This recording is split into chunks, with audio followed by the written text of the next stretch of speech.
And a pleasant good afternoon, good evening. It's good evening. It's 8:20 on the Eastern Seaboard, okay? Good evening, everyone out there in Irish Breakdown land. I am Vince D'Addario. I'm the football analyst here at irishbreakdown.com. With me, as always, is that guy right there. That's Brian Driscoll. He's the publisher at irishbreakdown.com. And we are here to talk about Notre Dame's, I think we can call it a convincing win over Navy. The final score 34-6, I do believe, off the top of my head. I probably should have that in front of me. There it is, 34-6. just saying, since we are going to talk about the game. But a convincing win by Navy. And, we tried to tell everybody that Navy wasn't very good.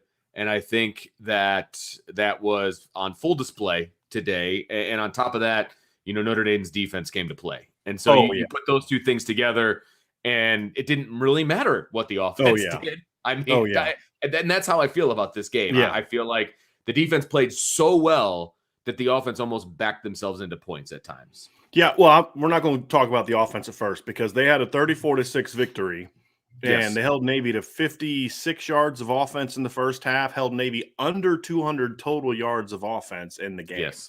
Yeah. It was an absolutely brilliant performance by the Notre Dame defense, and the Notre Dame special teams played a role in this as well. And the Notre Dame defense obviously said, hey, let's go ahead and get ourselves some points. Right. 56 total yards in the first half. 56. And one of my colleagues in the press box was, I don't know about this offense. The defense is playing good, but this offense is terrible. Talking and you about did exactly, and you did exactly. This is why some people. Sometimes I miss being in the press box. Sometimes I don't. I know because you hear things like that.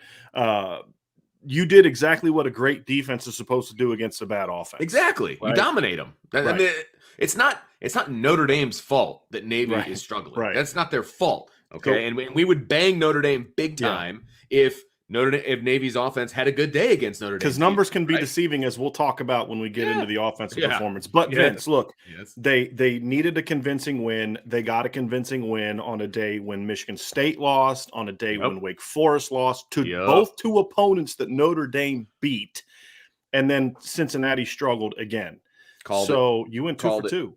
2 for 2, so baby. it was a good day for Notre Dame, and we're going to have a lot of good things to talk about. We're going to start with the defense, Vince, but before we get going, we do have a few super chats that I want to get to. Oh, and one thing I did say, I was happy at the end to see Brian Kelly put the ball in the end zone. Like that, they were clearly trying to score on that last drive. I agree. I was getting nervous. I thought they were going to try to just run the clock out. There was 4 minutes to go in the game, and I felt like it was just a little bit too much time for him to just, run it between the tackles kind of thing. They were running their offense. I will give them credit. They were. Now, they ran the ball more, but they were leaning on Navy at that point in time. But it was clear that they were trying to score. And that's my point. I was like, please break it. Please break it. Please break it. Like I feel like they would have been okay if they didn't necessarily score, but, I think they really needed to get into the 30s against Navy. I do too. So I was happy to see Coach Kelly go for that one there. So, but we do have some super chats, Vince. So before we dive into the play of the defense, then we'll talk offense. Let's get into some of those super chats. Okay. So Garth Cassidy has the first one here. Thank you, Garth. Appreciate it. Says, hey, Brian, Vince and I told you about Purdue, and I did say about, and I put it in writing. I backed myself up. What's funny is like somebody told me about Purdue. Like, really? I predicted Purdue was going to win Brom. because I listened to you every day. Okay, that's why I predicted Purdue to win, and they did. And it was a gutty performance by Purdue. I give them credit, man. It was awesome.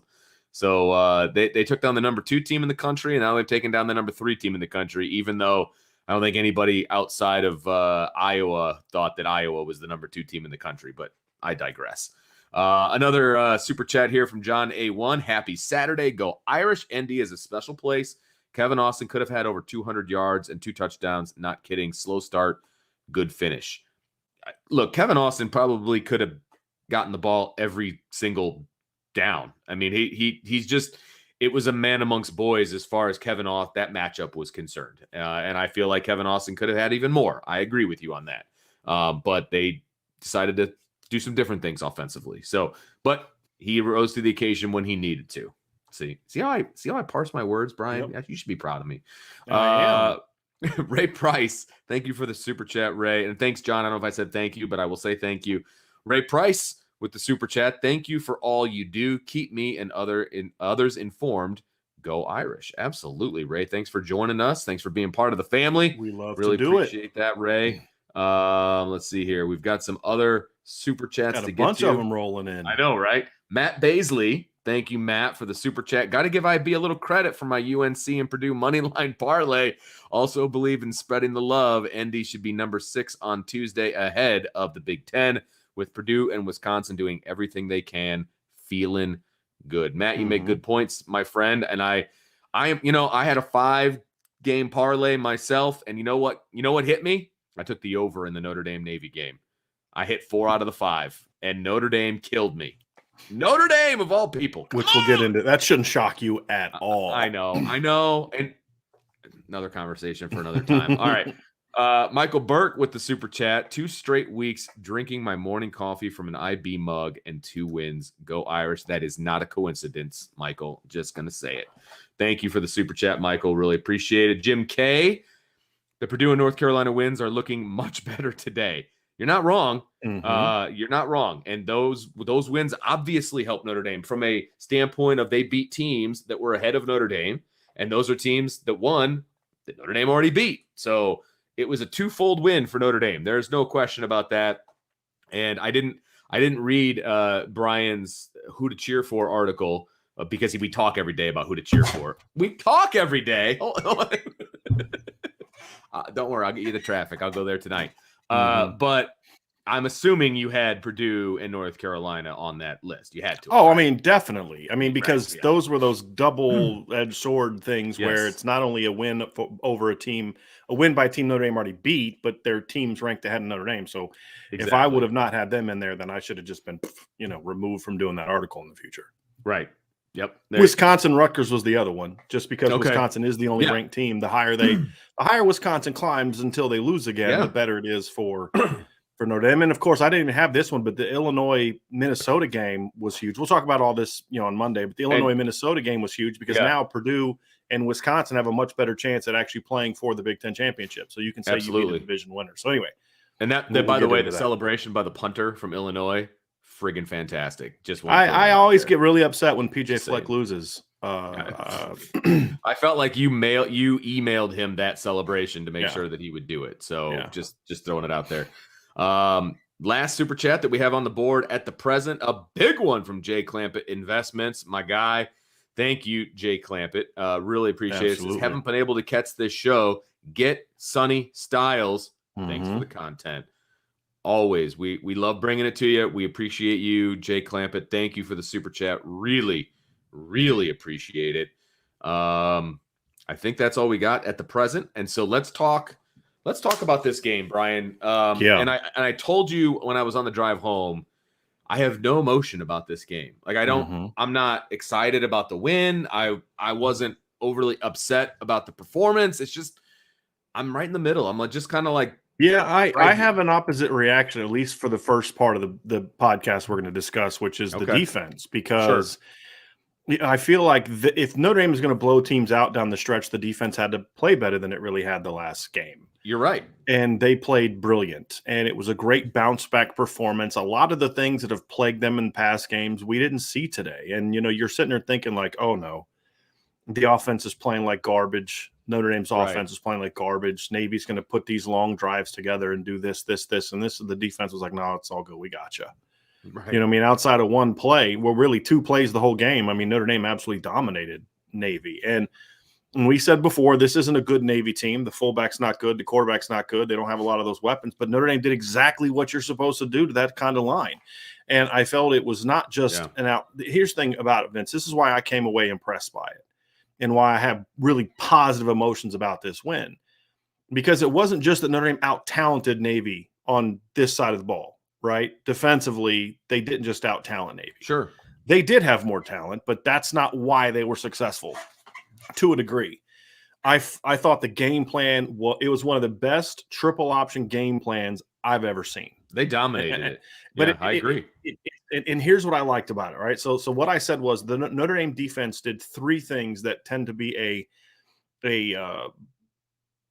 things that you see a lot more teams do than they should, and it's bad. Number one, they were multiple. We talked about this in the pregame show. You can't just line up in a 4-4 and say, hey, here we are, and we're just going to beat you, because they're going to find ways to beat it. They lined up in sort of 3-man fronts. They lined up in not a lot, but they lined up in 4-man fronts. They lined up in 5-man fronts.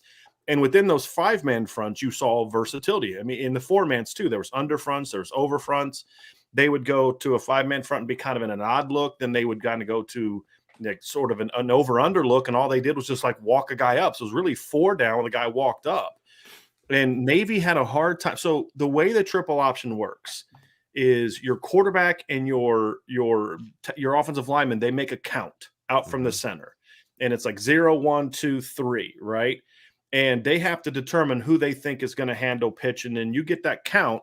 And then based on that count is going to determine, the number 1 is the dive, and the number 2 is the keep, and the number 3, that kind of thing, right? And then certain guys have to account for 1, 2, or 3 in that.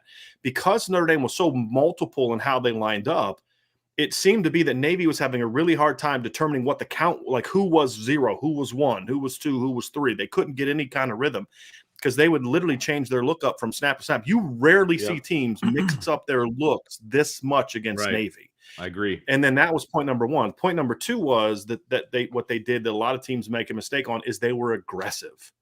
Right. Actually, that was point 3. Point 2 was within that multiplicity from an alignment standpoint, Vince, we saw multiplicity from an assignment standpoint, because you could move all around that you want. But if the tackles always have the dive and the ends always have the quarterback and the linebackers always have the pitch, then you can figure it out, and there's things you can do. Absolutely. I would say the interior players were almost always on the dive, which is not a surprise, and they dominated. I mean, Jason Adamiola and Kurt Heinisch were excellent. Oh yeah, and Howard Cross and Jacob Lacey. Jacob Lacey were also. I mean, they were in on it too. Down early, but they really settled in the second half and did well. They were in on part of the drive where they got that field goal drive in the third quarter. But Jacob Lacey played well. The ends, I think, the younger ends are the ones that had a little bit more some issues at times, but they were dominant. Then there were times when it was clear that the defensive ends had the quarterback, and other times they were playing quarterback through the pitch. At other times they were playing pitch. The linebackers at times played dive. The linebackers at times were scraping and flowing to the quarterback, because a lot of times you have linebackers scrape, and their responsibility is you're playing the quarterback through the pitch. What that essentially means is I'm playing the quarterback until the moment that he pitches the ball, then I'm running through him to the guy that got the pitch, right? So you're playing quarterback through the pitch. And they really couldn't get a read on what they were doing. I also really liked when they went to sort of that 4-4 look with Isaiah Pryor and Jack Kaiser at the outside, but then they would mix it up sometimes. They'd put Jack Kaiser right in the middle at like the free safety spot, and they'd put the other safety over there. So even then, you just didn't really know who was going to line up where. There were times when they had Isaiah Foskey and Jordan Patello on the edges at the same time. I mean, Navy had no clue what Notre Dame was going to do. But within all that versatility, Notre Dame still had a very diverse game plan, and it was executed highly effectively. Then the third thing is they were aggressive. There was no passiveness. You know how much I hate that, right? You know how much I hate teams that like try to string the triple option out. No, you make them make decisions quick. And they were doing that all game long. Outside of that one field goal drive in the third quarter, the pitch was non-existent against Notre Dame. Well, and they only got that one pitch because Jordan Patello came off of his guy. Yep, because he had quarterback. Right. He had pitch. He had pitch. And then he went to the quarterback. Right. And we've told you guys this. That's exactly what the option wants you to do. They will string that thing. Yep. They want you to peek. And that's what he did. And he had a linebacker coming to take the quarterback. If the quarterback would have cut up, I think it was Drew White would have been there right away to smack him. And this is why you have to trust your teammates in the triple option. Trust your assignment. He didn't think that his buddy was going to be there, and he thought he had to take both. Yeah. And so then he committed to the quarterback, which was not his man. Right. And there it is. That's why the triple option is successful. Right. They were success on that play. Right. Right. And I thought outside of that, he played really well. Oh, absolutely. He played really well. And that was just textbook. Yeah. That was textbook as to what the problem was. Right. Yes. Yeah. So, I mean, just game plan wise, Vince, it was excellent. The preparation was because, like, what did we say last week, right? You can have a great game plan, but if you don't prepare your players to execute it at a high level, then you're still at fault. Right. It was one of the most diverse triple option game plans I've ever seen. but it was executed flawlessly outside of 2 plays. Yeah, and Brian Kelly actually talked about it in the post game. And again, I don't take everything he says for gospel, but at the same time, he said, look, it was a combination of Freeman bringing in his ideas and Elston bringing in his ideas, and they did everything. They basically put it all into a pot, coached up their guys and did it. And I thought that it worked to perfection. I mean, you talk about 2 guys coming together and having a game plan. I mean, it was obvious that the game plan was effective, right? Well, and I think that the thing that I loved about it, Vince, was I loved the fact that it was you have a great defensive line, turn them loose, right? We haven't seen them do that enough recently, and Elston and Freeman turned those guys loose, and they were awesome. They were effective. I mean, they were awesome. Man. Because Navy couldn't get to that next level. That was the thing. Yeah, they just kept shutting it down. They made some big plays, Vince, but it wasn't just that they made a lot of big plays. It's just they were consistently just 2 yards, 2 yards, 2 yards.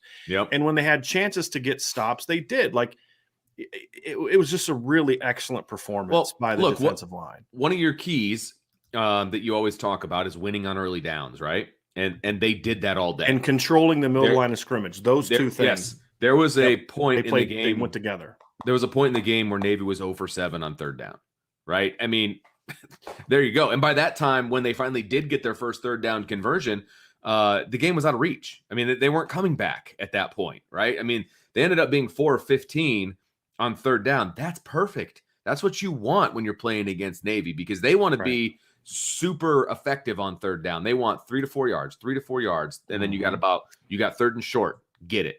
Right? That's what they want. That's how they run their offense. And then you get one missed assignment and boom, you hit the big play. That's the triple option. And Notre Dame was successful on 1st and 2nd down almost the entire day. Right. And that's why Navy was behind the sticks all night. It was a really impressive performance, and they really played fast. And I'll tell you what, the inside linebackers, that's another group that we hammered last week. I mean, we hammered Drew White and J.D. Bertrand, and they played great. They were decisive. They were physical down. I mean, like the thing about the fullback dive is what you want to do is you don't want to, what we talked about is you just get those linemen kind of rolling downfield. Well, that was made difficult because of how well the defensive line played. Then you have the linebackers just blowing it up. I mean, the fullbacks could not get any momentum going downhill. And they were so locked into what Navy was doing. Here's a perfect example. It was, I believe, the 3rd quarter.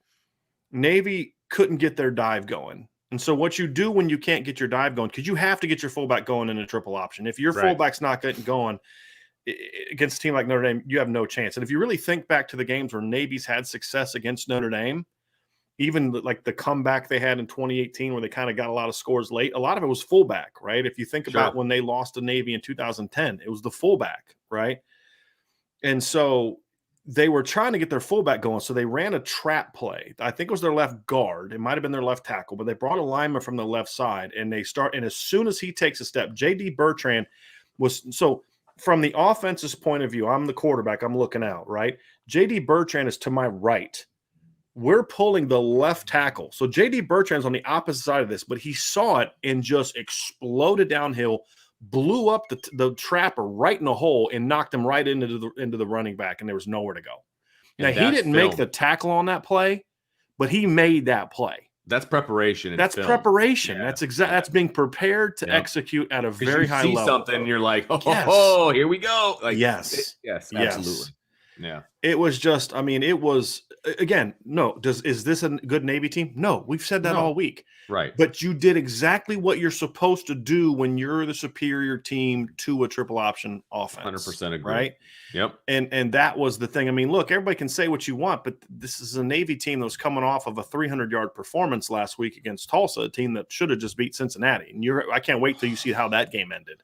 Cincinnati should have lost. I don't know if you watched, but I was kind of like there. I was seeing highlights because I had the Alabama game on, and I was kind of looking. It looked like they scored. They said no. You lost it right beforehand. Yeah, but Navy had scored this. So the only team that had held Navy below 177 yards rushing this year was Air Force, and I've explained this. If you look at it, these triple option teams usually tend to kind of hold each other in the mirror, right? It's looking in the mirror, exactly.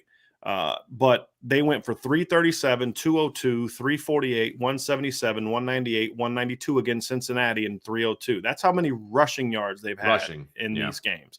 Notre Dame held them to 184 yards of total offense in this game. 166 on the ground. Yes. It was a really excellent performance. Well, and like I said, it was 56 at halftime, 5-6 at halftime, And because I wrote that down because I was like, man, that's a heck of a number, and so that means they had over 100 yards in the second half, and so that was, I mean, you made a comment to me as we were watching when Notre Dame kind of went to their twos, right? There was 3 drives left, I want to say. They had at least 2 drives with their twos. And the last drive of the game, the 3s were in. I mean, it was they went deep into the depth chart. So, and that's when they still didn't give up a score. But they didn't give up a score. But that's when they gave up some of those yards. Yeah. So, that's what I'm saying. I'm against the first team, against the rotation that they had going. Navy couldn't do anything offensively, nothing, 0, and it was fantastic to watch. It's fun to watch, frankly. And I'm looking at Navy's drive chart here, Vince. Navy had on its last 2 drives of the game had 57 yards. Okay. That was in the fourth quarter against Notre Dame's backup defense. A lot of their backup defense. That means, and that was in the last 10 minutes of the game. So that means in the rest of the game, they had like 130 some yards of offense. Yeah, exactly. It was a really excellent performance. And that was by far their most success outside of that 1 field goal drive that they had, 71-yard drive. That was by far their most successful, 2 downs in a row. And 32 of those yards came on a reverse play. Right. Which was frustrating because you had 3 guys made mistakes. Yeah. That was kind of one of the issues I had in this game. That play was kind of a reflection of the one part of the team that I didn't think played great in this game. That was the secondary. Yeah, more so the corners weren't great. They weren't bad. They weren't great. Tariq Bracy didn't do a very good job of getting off a block on that play. That was kind of an issue for him all game. He didn't do a great job of getting off blocks most of the game. Isaiah Pryor did a terrible job. I mean, your backside, there's no reason for you to be flowing that hard on a pitch. No reason. Besides, if you're backside, you're supposed to be going over the top anyway. So there was no reason for him to be playing that hard. And you have to be prepared. You're the contained guy. You have to know that the option is that the reverse is there. They had just converted a 4th down. That's when Navy converts 4th downs like that. That's a lot of times when they'll go to a trick play. Right, you have to know they got momentum. They're ready to go. He didn't execute. Then Clarence Lewis went under the blocker instead of over the blocker, and then of course Tariq Bracy didn't get off of it. But they ended up stopping him, and then Navy. I think that's the drive where Navy actually got into field like in the 10-yard line, and then back-to-back sacks just blew that. Oh my goodness. Yeah. They've given up I don't know if they got any sacks in the second half. Did they Notre Dame end up with 2 sacks in the game? Yeah. They've given up 27 sacks this year. Navy has. Yes. Really? That's a huge came up number. giving up. I mean, that's insane. That's a huge and number. That completely blew that drive up. But I'll tell you something else about this defense, and this has been an issue all year, or not an issue. This has been a strength all year. Their red zone touchdown defense is phenomenal. Navy got into the red zone twice in this game and didn't get a touchdown either time. Right. And they got inside the 5 on one of them, right? And there was a stat that they put up on TV about Navy in the red zone, and it was like they score every time. Like they're 100% in the red zone. Yeah. But still, I mean, that's what I'm saying. Like, it's a great job by Notre Dame to do what they did in the red zone. Yeah. Yeah. Now that's maybe in the past. This Navy team's 95th in the red zone. Okay. And they're not very good at it, but that's something that Notre Dame is, and they're 125th in red zone touchdown percentage. In past years, they've been really money in the red zone. This year, they stink at it. But Notre Dame, again, did what you're supposed to do. They're about 50-50 for touchdowns in the red zone. Notre Dame held them to 0. So I just I was really impressed with what I saw. The tackling also was much better. There was hardly any tackling. I thought one of the concerns I had is Houston Griffith just has really regressed, in my opinion, the second half of the year. He just doesn't make plays. He doesn't come down with authority, and then he just gets beat. I mean, it's just a simple, straight, right down the middle of the field route, and he's in position, and then he just starts reaching out and grabbing. It's like that's someone who doesn't trust himself, right? He was right there. Yeah, I mean, he was actually in pretty good shape. I mean, and plus the ball was overthrown. Just didn't trust himself. Yeah, and he's grabbing, and he's doing. Dude, you're fine. You're there. That's a guy who doesn't trust himself. Yeah, that was they bad. Replaced him with Xavier Watts, and holy did he look good. Let me Let's have it. Let's hear it. I don't know what they showed on TV because obviously I'm on the 9th floor. So with the new press box, the way they do things at Notre Dame, the media sits on the 9th floor. So we used to be, before they did the renovation, we were on the 3rd floor. Huge difference, okay? Huge difference. It used to be you actually had to move your head to kind of see different things and whatever. Now it's all in your sight line. So on the play where Xavier Watts, it was toward the end of the game, he made a tackle, even though he was playing a lot in this game. He played a bunch in this game, which was great. But did he play much in the first? He didn't play until the second half, right? Yeah, it was most of the second half, but he played the entire, like when they put the 2s in, he was in there the whole time. It was basically right after Houston gave up that big play. Yeah. I feel like I didn't see Houston much after that. I saw a lot of Xavier Watts after that. It was, I want to say it was either a toss or it was a pitch. I don't remember what it was, but it was a play that went to the outside. Here comes Xavier Watts from the safety position. Like it was a pitch. An option pitch, yeah. All right, cool. So here comes Xavier Watts from the safety position. His closing speed to get to the ball carrier was unbelievable. I'm watching the ball carrier because what I had my binoculars out today, and I don't usually use my binoculars outside of pregame when I'm like looking for certain players or whatever. But when everything for Navy is all right here. So I had my binoculars most of the time, and I'm watching through my binoculars, and I was kind of hearing like this. I see this flash just of Xavier Watts coming from his safety position to make that tackle, and I immediately texted Brian like, his closing speed is unbelievable. I haven't seen a safety not named Kyle Hamilton close that fast in a really, really long time. I mean, he saw it and he came at 100 miles an hour and made the play as well. I mean, out of nowhere, just boom. I mean, it was like a blur. It was like, holy smokes. I was really impressed with Xavier Watts. I hope that they find a way. He's got to play. To get him I don't know how you don't play that kid.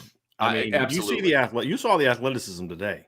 Man, I mean, was that awesome to see? He's awesome. He's got to play. Yeah, it was awesome.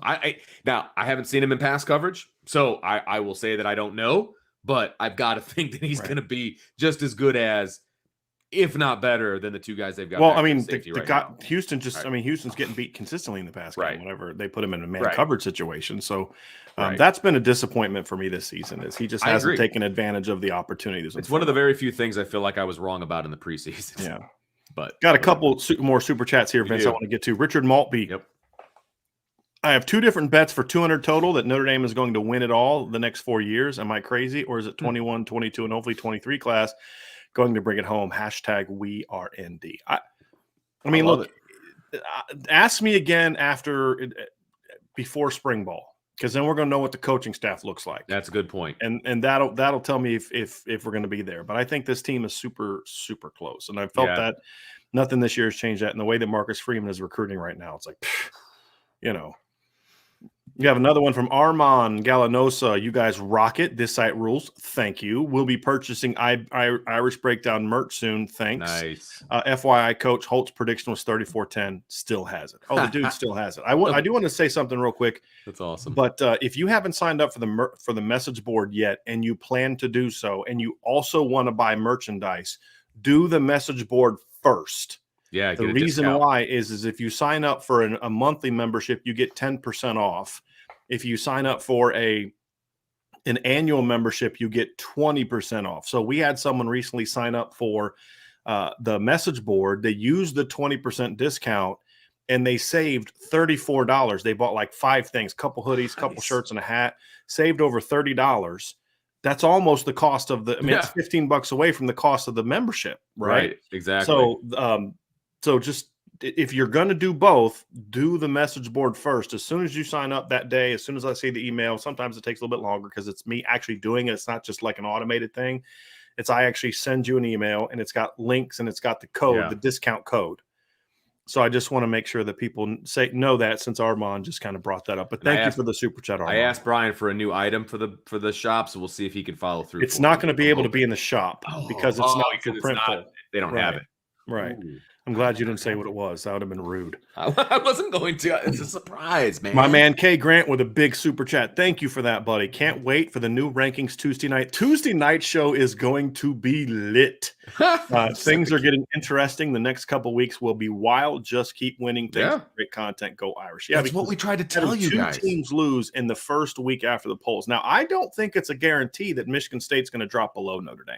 I don't think it's a guarantee either. I don't think that's a guarantee. Because their resume, again, the committee in the past has been very good at still looking at your overall record, not just the most recent thing. But this is an instance where I think the committee looking at having the recency bias that we saw could help Notre Dame. But I don't want to get too much into it because that's our Tuesday show. That's Tuesday. I think it could result if they drop Michigan State lower than they probably would in the past because of one loss, when normally they would still look at the overall resume, still see the win over Michigan and all that. We shall see. We shall see. Got a couple more here before we get back to the show. Corey D with the $5 super chat. Thank you. Michigan State lost. Wake Forest lost. Plenty of football left to be played. Our chances of getting into the playoff are increasing. Your thoughts? Agree. Yeah. Absolutely. Agree. And we told you guys that there was going to be chaos above Notre Dame. Notre Dame just has to take care of what Notre Dame has to take care of. So, yeah, absolutely.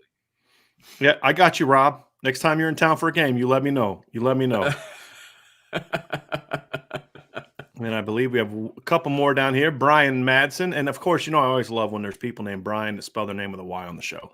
Brian with the super chat. Thank you, Brian. The future is looking bright. The freshman class is unbelievable. Go Irish. Okay, you all want to, brag about getting things right.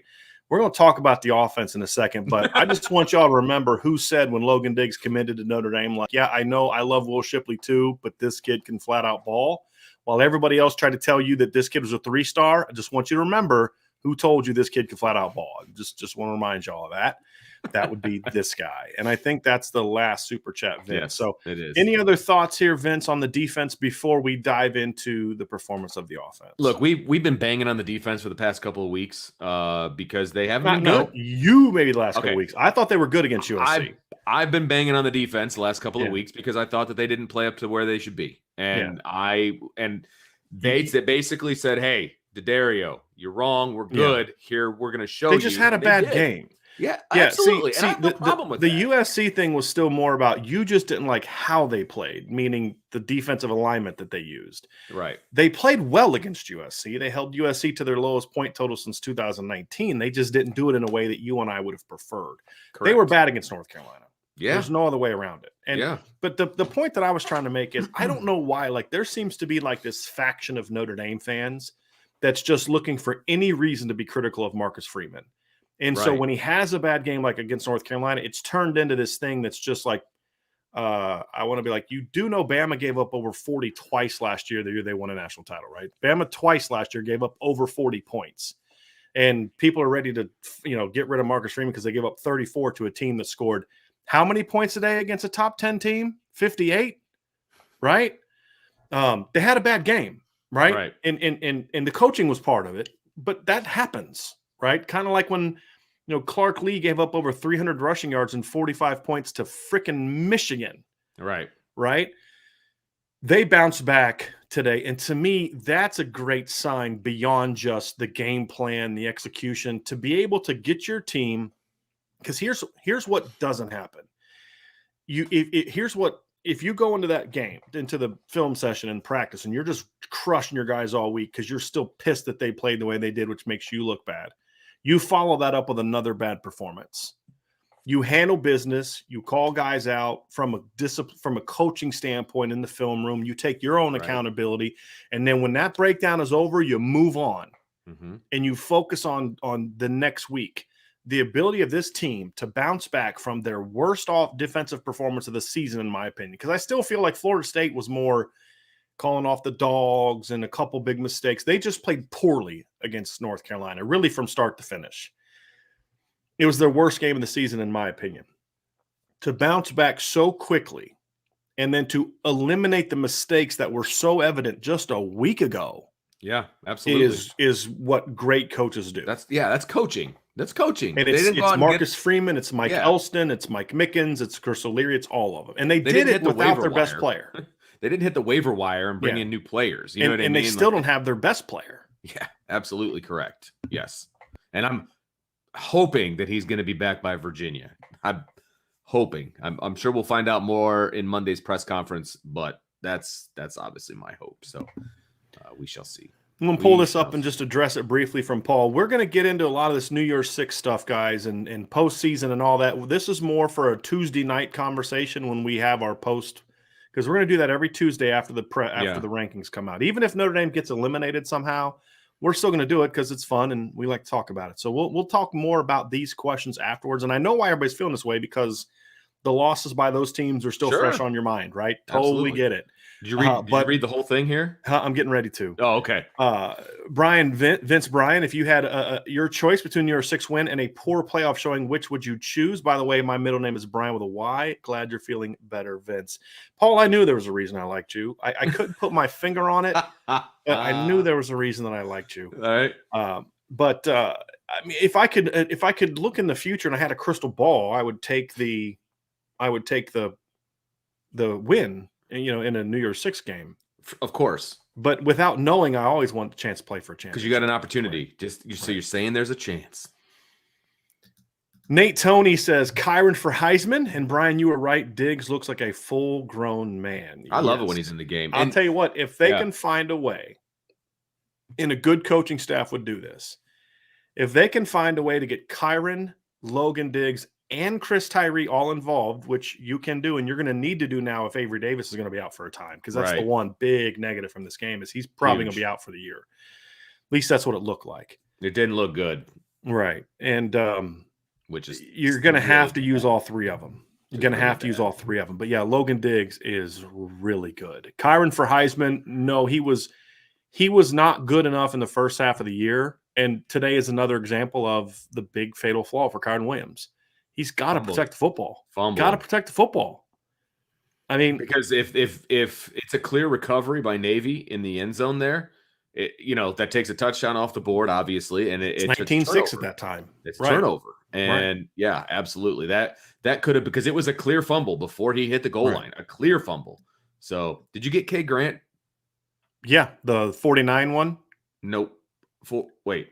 He's got another one right ahead of it. We'll get to that. Yeah. Oh, ahead of it. Okay. Yep. K. Grant, beating Navy is cool and all, but we are not going to talk about Drew Brees' lacrosse breakdown in the booth, but best analysis of the night. Is it called a lacrosse ball? Is that what it's called? I have no idea. I assume so. Yeah. I don't know. Yeah, that was – the thing is, I'm not going to talk about it because he could have been just making stuff up, and I wouldn't know. It sounded great. I mean, it sounded fantastic. He was making a point about the torque, but I don't know if that's how guys throw a lacrosse. Well, I have no clue. I don't know anything about lacrosse. I know zero about lacrosse. Lacrosse is a sport I rather enjoy watching, to be honest with you, because I never heard of lacrosse while I went to college. I mean, dude, I'm from Norfolk, Virginia, Northwest Ohio, right? Never heard of lacrosse. They play it on the East Coast. That's where it's like. Well, when I moved to Virginia, we didn't have. I went to public school and in a little small school that was about real sports, not real sports, like name sports, like football. I corrected it because that's not what I meant. Football, basketball, baseball, stuff like that. Well, when I went to college, I went to Salisbury University. Salisbury has like a dominant Division III lacrosse program. At least they did at the time. I don't know about now.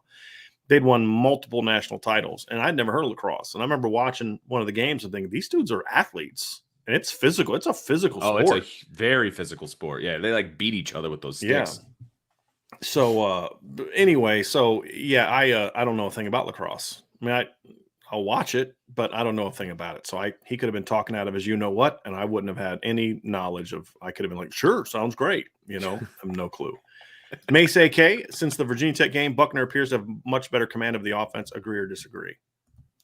I mean, in the limited role they're asking him to do, I think that's the thing, Mace AK, is they're asking him to do a limited package. So let's kind of we'll start to transition to the offense here, but we'll just answer a couple of these, more of these.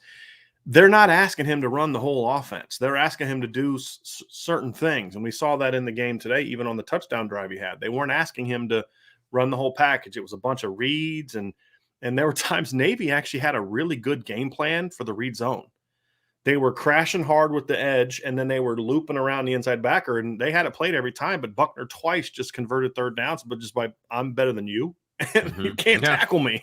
You know what I mean? Like, it was impressive. But no, I mean they're not asking him to run the entire offense. When he came in against Purdue, Toledo, and Purdue for a series before he got hurt. And then when he came in against Virginia Tech at the beginning, he always looked good on those initial short bursts. It was once they went in at halftime, were able to make adjustments to him being in charge of the offense, that's when he struggled. Well, we haven't seen him be put in a similar situation. This is the situation he should have been put in. I still don't understand why he ever is not in the game in the red zone. I'll never understand that. Yeah. But I like the role they're using him in. And even though I don't necessarily love him getting a full series, I thought at that time it was necessary because the offensive line was getting no movement, and they basically just ran a bunch of read stuff that got outside of the line, which is like, well, we don't need you to block. We're just going to go make plays. Well, the one thing I didn't like today specifically was when the third quarter ended, they ended in a 3rd and 4 situation with Jack Cohn on the field. They came back, they put Tyler Buckner in on 3rd and 4, and Navy just was like, yeah, okay, we're blitzing everybody, beat us. And they did, and it went nowhere. Like there was no check. So that means they don't have anything built in, because it was obvious they were bringing the house, right? They had nothing built in to check out of it, just a simple slant, nothing. And that bothered me because I feel like 3rd and 4, Jack Cohn needs to be in the game in the middle of the field like that. Or on 3rd and 4, you do something where you get Buckner out of the pocket, because if you have give him an option. But if they'd have blitzed the way they did and he would have been doing a bootleg, he might score. Sure. Yes, and absolutely. Let's just dive into the offense. Okay, fair enough. Okay, so if all you want to hear is great things, now is the time to leave the show. Okay? I will rather not have people in here than people getting upset because we have negative things to say. We're coaches, that's what we do. Right. This offensive performance was incredibly, incredibly frustrating. And we have a comment here from Patrick Barr, a super chat. We'll kind of work in a different direction because of the super chat, but we'll start with the line. And Patrick, thank you for the super chat, Patrick, by the way. Navy brought some pressure consistently. First time since we focus on spread-o. How do you think O-line handled it? Not great, not poorly. They weren't as bad as they were early in the season, but not great. Yeah. I thought they got very little push. I mean, they gave up 3 corner fires. Fortunately, they had a couple calls made where they were able to get rid of the ball, but I've never seen a team 9th game of the year still not have any concept of how to pick up a corner fire. And teams are going to keep doing it. And I mean, why would they not? No, bad defenses won't, which is why the last 2 idiots that Notre Dame faced. I'm sorry, I shouldn't say that. That's unprofessional. The last 2 poor defensive coordinators that Notre Dame faced didn't do it. And that's why Jay Bateman gave up over 50 points today, or, in a win. But, they weren't bad, but they weren't good. I think also they played a little passively at times because of it, and that's why they got almost no movement in the run game until the 4th quarter. Yeah. It was, I mean, if you go back and watch the first 2.5, 3 quarters, it's just the running backs kind of waiting on something to open. Nothing came, so they just bounce it outside. Yeah, there was a lot of that. There was a lot of that bouncing, a lot of it. They leaned on him in the 4th quarter, but Navy's undersized and not good. You should have been able to do that. That was an issue. But honestly, the offensive line wasn't even my biggest problem today. I have been very pro Tommy Rees for that much of the year. I've defended him a lot of times. Today's game plan made 0 sense to me. None. It's like I was like, did you guys watch Navy at all? Like, did you get like the wrong Navy film, or you actually watch an Army or something? Because everything that I thought you should do against Navy, it's like they did the exact opposite. And that we saw very little of the tempo that we've seen in the past, like very little tempo. Yeah, they slowed it way down. Yeah, which is, again, Brian Kelly doing his, let it play out and, not limit possessions, playing into Navy's hands. We saw that. We saw them trying to force feed the run game on the defense, which, again, doesn't work, never works, because this team, when you try to force it, this team's just not good enough running the football for it to be successful. And that put him in a lot of, pass obvious situations. Here's the other thing that didn't make sense to me from a games plan standpoint.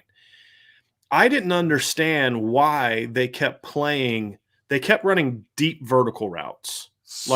They ran 4 verts like 147 times. Yes, I wrote it down hyperbolically.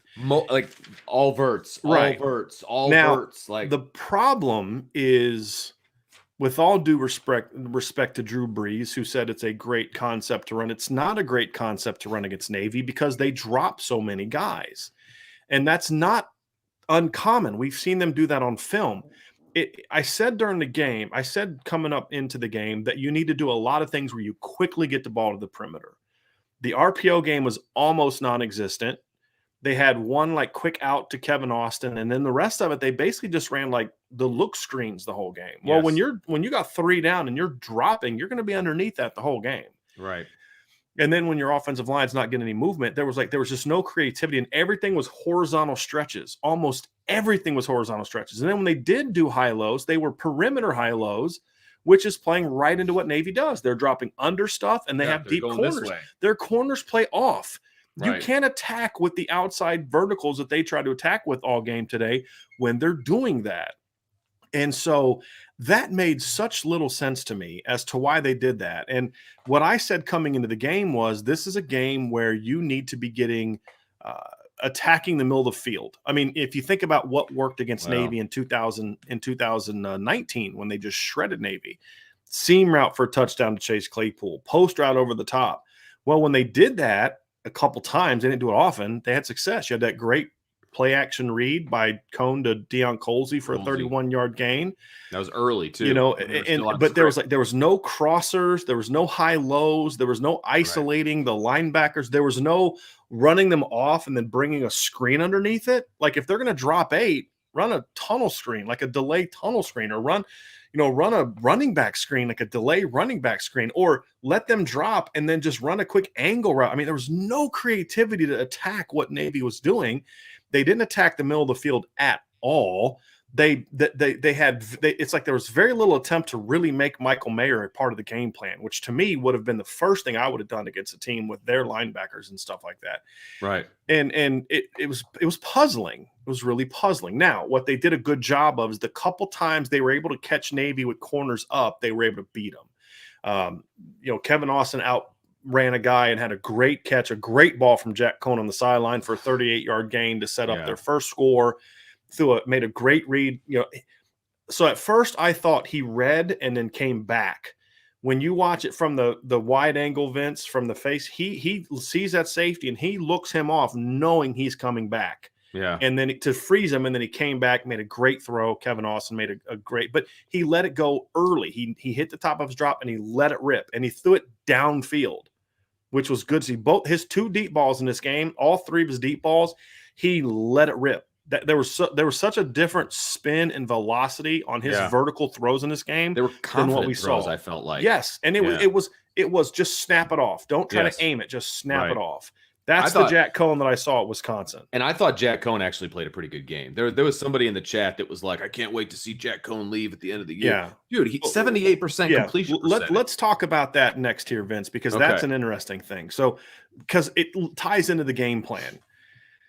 So I thought the game plan was really poor. And early in the game, I thought Jack was sticking on the downfield reads too long, and it stalled the offense. But that, to me, is still more of a coaching problem than it is, than it necessarily was a, Jack Cone problem. Is you're running all these vertical routes against a team dropping 8.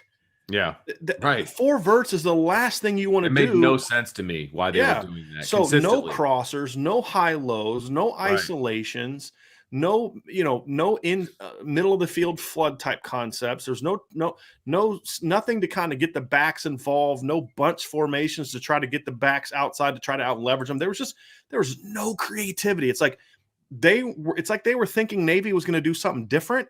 Yeah. And then when Navy didn't do it, they were just woefully unprepared on how to defend it or how to attack it. It's a very strange offensive game plan, which then put Jack Cone in some interesting spots. Now, Jack's numbers were tremendous. I mean, he went 23 of 29, completed, is that 79% of his passes? Yeah. So 23 of 29 is specifically 79.3% of his passes. Yeah, 79, yep. And, overall, the numbers are good. The problem is his numbers were dominated by 3 throws. He threw for 269 yards. He had a 70-yard pass to Kevin Austin, and then he had a 38-yard pass to Kevin Austin and a 31-yard pass to Deion Colsey. Correct. That's 139 yards. Yeah, that means he had 130 yards on 20 completions.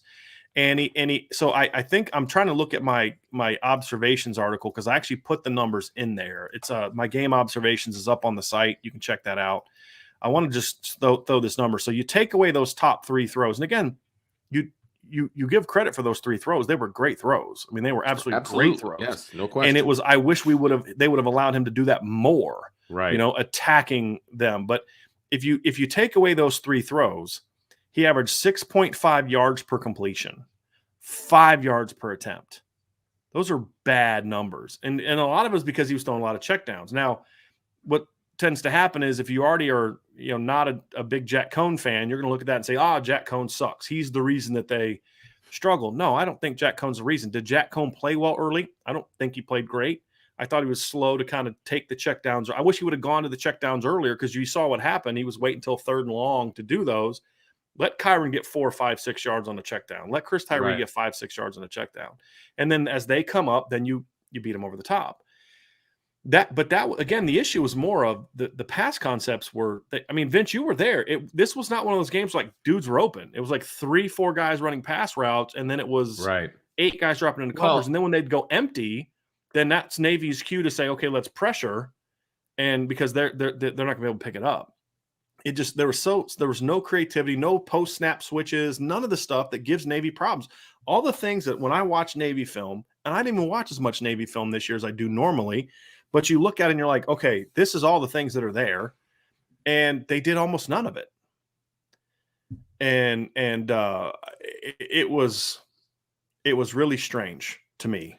And I thought Jack Cohn handled it well when he was given an opportunity. He made plays. I mean, he only hit Michael Mayer only caught 2 passes beyond the line of scrimmage. They were both 3rd and 5s where Mayer ran good routes, got open, and Jack made great quick decisions, got the ball out. Yeah. Jack Cohn played well. I thought he was super accurate today. Yeah. I thought that was the big thing. Were confident, they were accurate, they were on the money, and they came out fast. Like I was impressed overall with his performance. What I will say is from a play calling standpoint, it's like they were trying to force Navy to put more guys on the line by going with that 12 and 13 personnel nonsense. And then when Navy didn't really do that, they didn't really put more guys on the line, and Notre Dame still tried to run like a play action where only 3 guys were going out in routes, and they were still dropping 8, and that doesn't work. 8 versus 3, you're gonna lose. Like that was not a great game plan to try to force Navy to commit more guys to the box.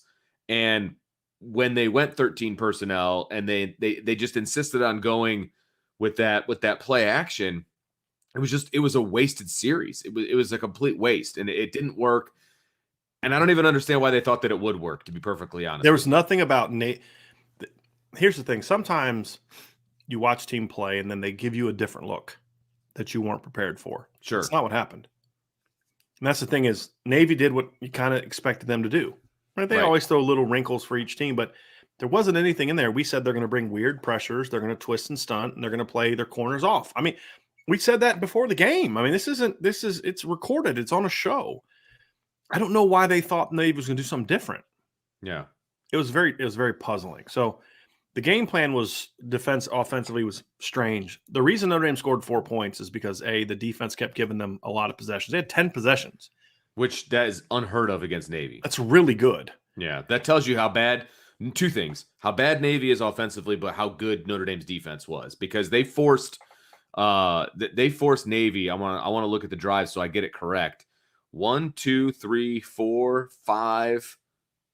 I thought they had 6. Yeah, 6 punts. And Navy had at the end of the half and the end of the game. And they forced a turnover on downs and a safety. Okay. Mm-hmm. I don't know, and I don't have the stats in front of me, but I mean, how many times has Navy punted all season? I mean, 6 punts in this game or whatever it ended up being is craziness. That's not what Navy does. Mm-hmm. You know what I mean? Like he had 5 punts, He had 5 points for 263 yards. So he had more punt yardage than Navy had total yards. Tell me when the last time that happened. You know what I mean? Like, well, so Notre Dame had a ton of possessions with opportunities to really run the score up, to really do some great things, and they had to punt 4 times. To put into context, Notre Dame had 10 possessions in 2019 in that matchup. Because remember, Khalid Kareem forced 2 fumbles in that game. Remember that? Turnovers. Right. And they scored 45 offensive points. Yeah, there was no turnovers in this game. They scored 52 total points because they had the great play by Paul Moala. Right. And they called the dogs off. I mean, it was like 45-3 going into the fourth quarter. They didn't score a point in the fourth quarter on offense. They couldn't have done that for me today. Right. And so to me, it's like, then you look at today's game and it was kind of the opposite situation. So that was the frustrating thing for me, Vince, is this should have been a 52-6 game, at least. I mean, and that's the thing is, I mean, you didn't score on your first 3 drives. You had a 2 2-and-outs and then a turnover on downs because you still don't know how to pick up a corner fire. It's like the defense is playing great. They're getting Navy. I mean, how many they had? I think at least 5 3-and-outs on Navy did. Navy. The thing is, where I would disagree with you is Navy punts quite a bit. They average about 4 or 5 punts a game the last few years. Really? What doesn't happen? But see, again, that's on the thing about this game is they were punting on 3-and-outs. Navy's normally punting to win the field position battle. Today, that wasn't the case. Notre Dame was, they were forcing 3-and-outs. They had five 3-and-outs and then a safety. So really 6. Mm-hmm. That was a 2-and-out. That was a 2-and-out. Yeah, exactly. Yep. And that was the impressive thing about this, Vince. I mean, it was sheer dominance, dominance. And you didn't take advantage of it. I mean, you didn't take advantage of those opportunities. Agreed. And that was the frustrating thing for me. And the offensive line wise, 34, man. Yeah. I'll have to go back and watch the game again, but I thought their timing was bad because this is the first time we've seen the team really attack them since they've started doing better. North Carolina didn't really attack them. USC didn't really attack them. Navy did. And they mixed it up. They did a really good night. Look, their defensive coordinator did a really nice job, has done a really nice job this year because he does not have a lot of talent. This is one of the I remember it was about 4 or 5 years ago. I remember looking at that Navy secondary and thinking, like, there's Power 5. There's like multiple Power 5 dudes. Remember about 3-4 years ago, they had those 2 really good corners. When I look at this team, and I'm like, they don't have close – this is like a 1990s version of Navy. Right. I'm serious. They're not good because their talent's not there. And I don't know why that is. And I don't know if they're being hurt from a recruiting standpoint because of some of the rules that were changed in the past 4 or 5 years about – not being able to let guys defer their military service if they have a chance to play professional football. Remember they changed that rule. Yeah.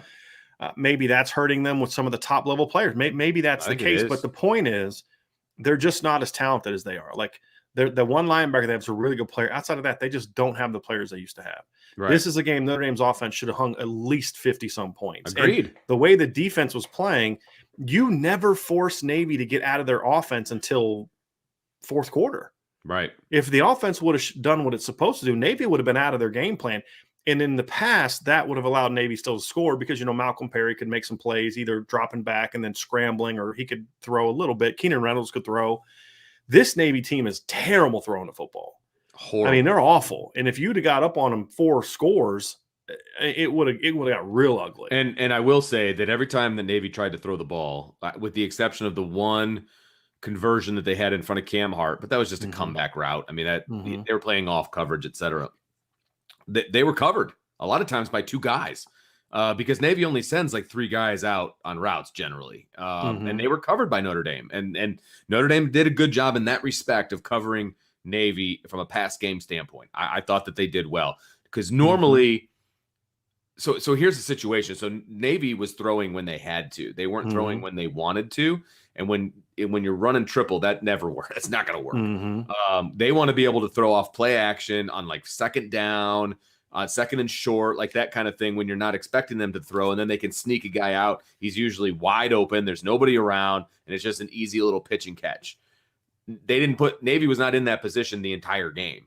And so so I'm giving Navy some credit, right? Actually, I'm taking some credit away, I guess, from Notre Dame by saying that they did a great job of covering Navy, but they knew that Navy was going to throw the ball when they did. But again, you still have to do it. You still have to cover when it's time to cover, and they did. So that's why Navy was woefully bad throwing the football today. And the fact they can't protect. Coming into this game, they had, according to Pro Football Focus, had 105 drop back play calls this year. They'd given up sacks on 25 of them. Wow, that's really bad. That's not good. Really bad. I got a couple super chats here that I want to get to. Garth, I think, is the next one. Yes, I'm trying to get back up there. I think. Yes, here we go.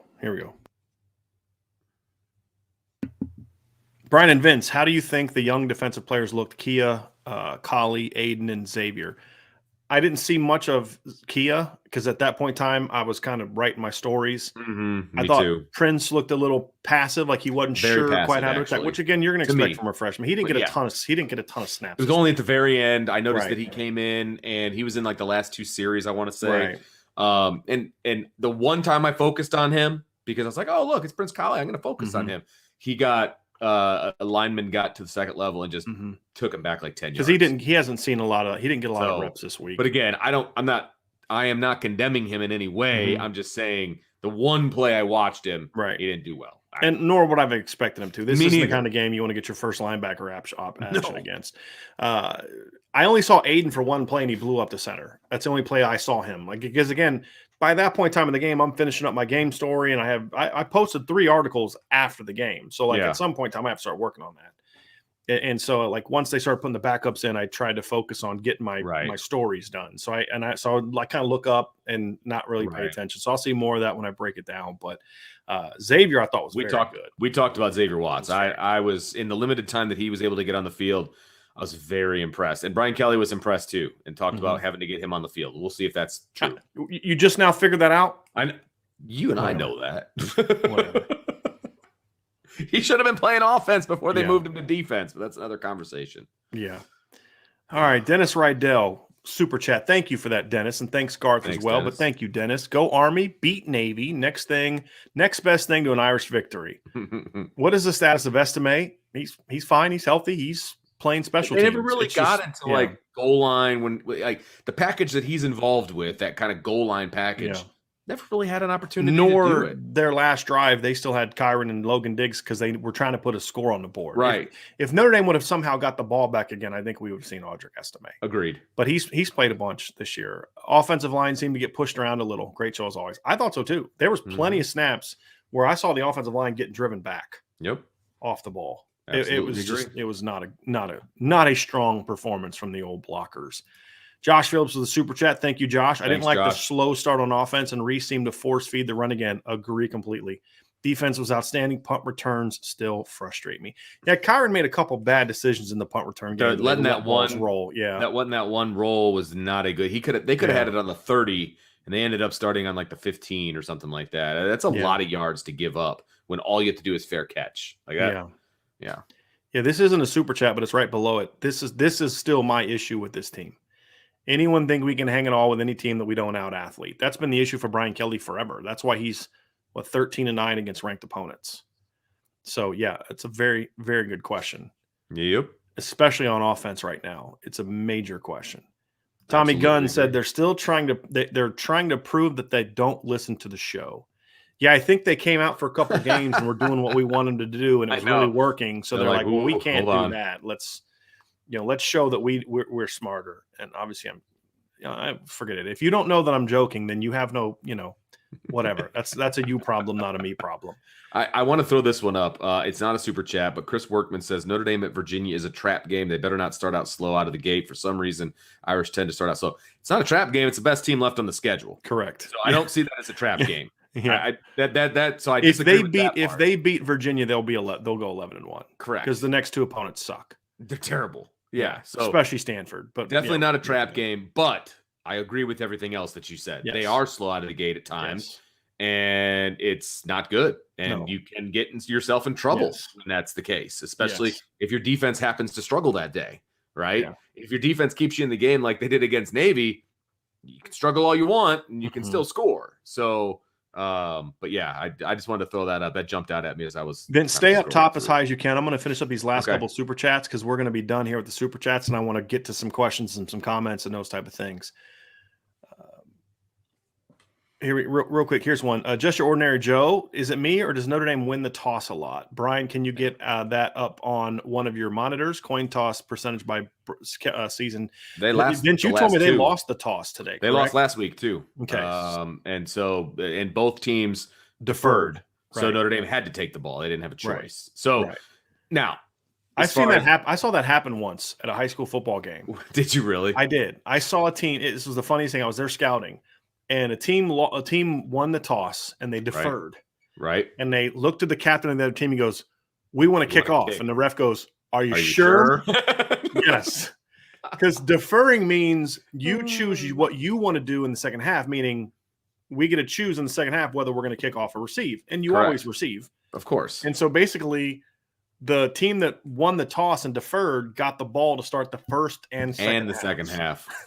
Funniest thing ever. Saw that actually happen. Yeah, because and let me tell you, every high school game, and I'm sure it's the same in college, the coach tells the captains what to do. If we win the toss, you defer. Right. If we win the toss, we want to take the ball. Right. If it gets back to you, you take the football. Right. And most high school referees, I have noticed this, they will ask the head coach first. Yes. Hey, which they should do. Yeah. So they don't leave it up to a 17-year-old kid. Exactly. So I kind of put a little bit on the ref for not, for listening to the kid, but at the same time. This was a while ago. This is like, 15, 20 years ago when I was still coaching. That's really funny though. Matt Baisley with a super chat. Thank you for that, Matt. Reese talk is interesting. If y'all graded him out on the season so far, AF, what does he get? We have so much talent. Should we be looking for a new OC? I'm not touching that last part because there's nothing to come out of that, especially right now. And I think Tommy Reese is only going to keep getting better, right? I mean, I think part of the problem is you gave a 28-year-old offensive coordinator the reins to the Ferrari, and then put two people in the car with him who don't know how to read a map, right? Right. So you know what I'm saying? Yep. And so he's handcuffed in my opinion. I can't say about Tom. I can't criticize Tom Reese today, and then start creating a bigger issue out of it because you may think I don't like Tommy Reese or have a bias towards Tommy Reese, but then have the exact opposite response when Marcus Freeman had a bad game last week. Tommy Reese had a bad game today, in my opinion. It doesn't negate that he had a great game plan last week that I liked. He had a really good game plan the week before that. I can't. I got to be consistent here. And so what's your grade? I already wrote mine down. I haven't even thought about it. I mean, I'd have to go back and look. There's some games I thought he's done a great job. Other games I'm like, but hey, guess what? There's been games that I've, been the pass game coordinator. I was like, man, I wish I could. There's probably 20 calls I wish I could have back. You know what I mean? Coaches have bad games too. I don't think Tommy Reese had a good game today, but I'm not going to turn it into this bigger deal. And it completely negates the fact that Notre Dame, scored 44 the week before and had a good performance against USC the week before that. I'm not going to get into that. So, and it's hard for me to B-. That's fair. And it's also hard for me to be too critical of him because for more than half the year this year, he's trying to call plays with an offensive line that couldn't block me, you, exactly. Tommy Guns and Matt Baisley. You know what I mean? Like, he's hamstrung. I give him a lot of credit for that, to be honest with you. And I thought that some of the run stuff that they were doing, they were purposely getting the perimeter quickly. Yeah. And that is because they couldn't run between the tackles. And that was an adjustment. And that's a coaching adjustment. And it led to a touchdown. That's what I'm saying. Right? Yes, I mean, absolutely. yes. Right. So, again, I'm always going to be as consistent as I can be. And I can't take every negative that Tommy Reese does because I thought they should have hired Joe Moorhead. I'm not going to take every bad game that Tommy Reese has and turn it into a big indictment if I'm not willing to do the same thing for Marcus Freeman. Yeah, no, absolutely. And like I said, I think Coach Reese didn't have a great game today, and it happens, And so season long, I haven't really thought about it. I'd have to go back and look. We'll grade him in November. Don't worry. Yeah. Speaking of November, I got to tell you something later. Okay. And then we have another super chat from Anthony L. Games like this were where we appreciate the college football committee not being sound in their research. They'll see the final score and think Notre Dame was rolling on O. Now, I disagree with that because I think this committee has always been very good about they watch games. I mean, they study games, they look at data, they look at stats and see that maybe Notre Dame pulled away. I think they do a pretty good job of the teams that are in contention. They watch them. Yeah, which is why they have the rankings come out Tuesday night and not Sunday morning. Right. Like the polls, because you can't watch all these teams. It's not possible. No. Yeah. So that's why they do it too. Well, partly it's to create a show and all that, but like that's why they give the committee time. And they do it because there's no games on Tuesdays. Right. There's none on Sunday. There's none on Monday. Well, I'm talking about the committee. So the committee can sit down and start watching the film. The presentation part's on Tuesday because there's no games, right? Exactly. I'm talking about, but they're going to give the committee time to look and say, okay, hey, let's watch the film and study it. So I'm going to somewhat disagree with that a little bit because I do think they do a pretty decent job, in my opinion, of that. And in the past, I've been a big defender of the committee in the past, to be completely honest with you. I that's why I'm really curious to see what they do with this next ranking. This next ranking is going to tell me a lot. Absolutely. A whole lot. And we'll talk more about it tomorrow. Our show tomorrow is going to have a lot of conversation about this weekend's games and what they mean for it. Monday. Sorry, Monday. So we'll get into all that stuff on Monday because there's a lot of things that are going to impact Notre Dame, like even things like SMU losing to Memphis, which means that SMU is not going to jump into the top 25, which makes Cincinnati's schedule even worse. Yep. So we'll get into all that kind of stuff. So, Vince, you're at the top. I am. You want to start rolling through some questions here?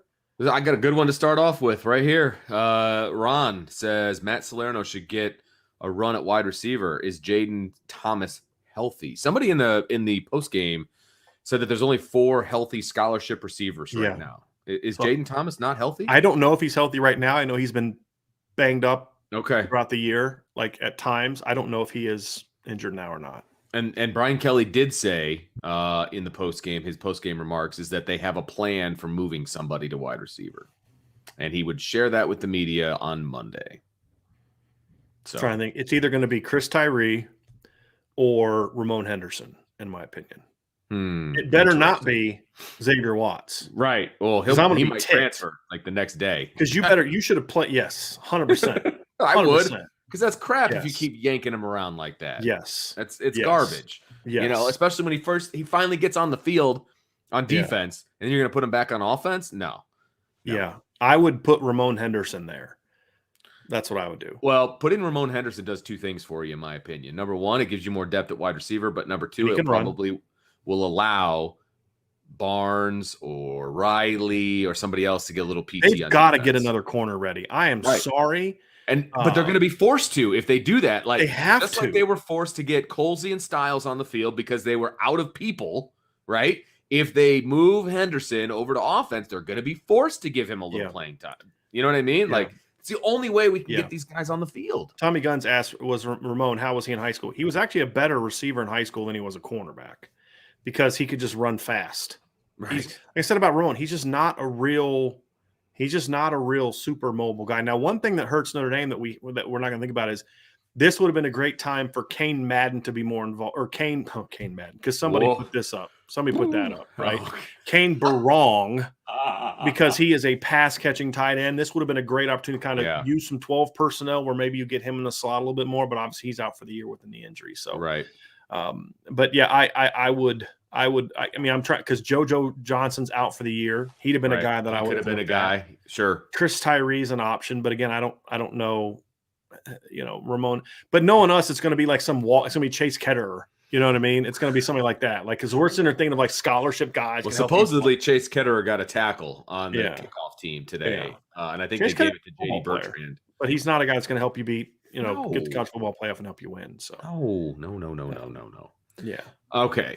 I saw somebody say that LSU's making Alabama look human. I've been trying to tell you all this all year. Alabama has looked human several times this season. They made him look human for about the first 5 minutes. It's 20-14 right now. LSU just scored. Yeah, okay. They just scored. It's in the end Alabama of the third. Put 3 touchdowns on the board like that. And then LSU, they scored a touchdown, missed the extra point. LSU went right back down the field and scored. Okay. They're getting ready to start the fourth quarter. It's 20-14. But still, 20 points on that crap LSU defense is human. But Alabama barely beat Florida, who stinks. Alabama struggled with Tennessee for 2.5 quarters last week. This is not a great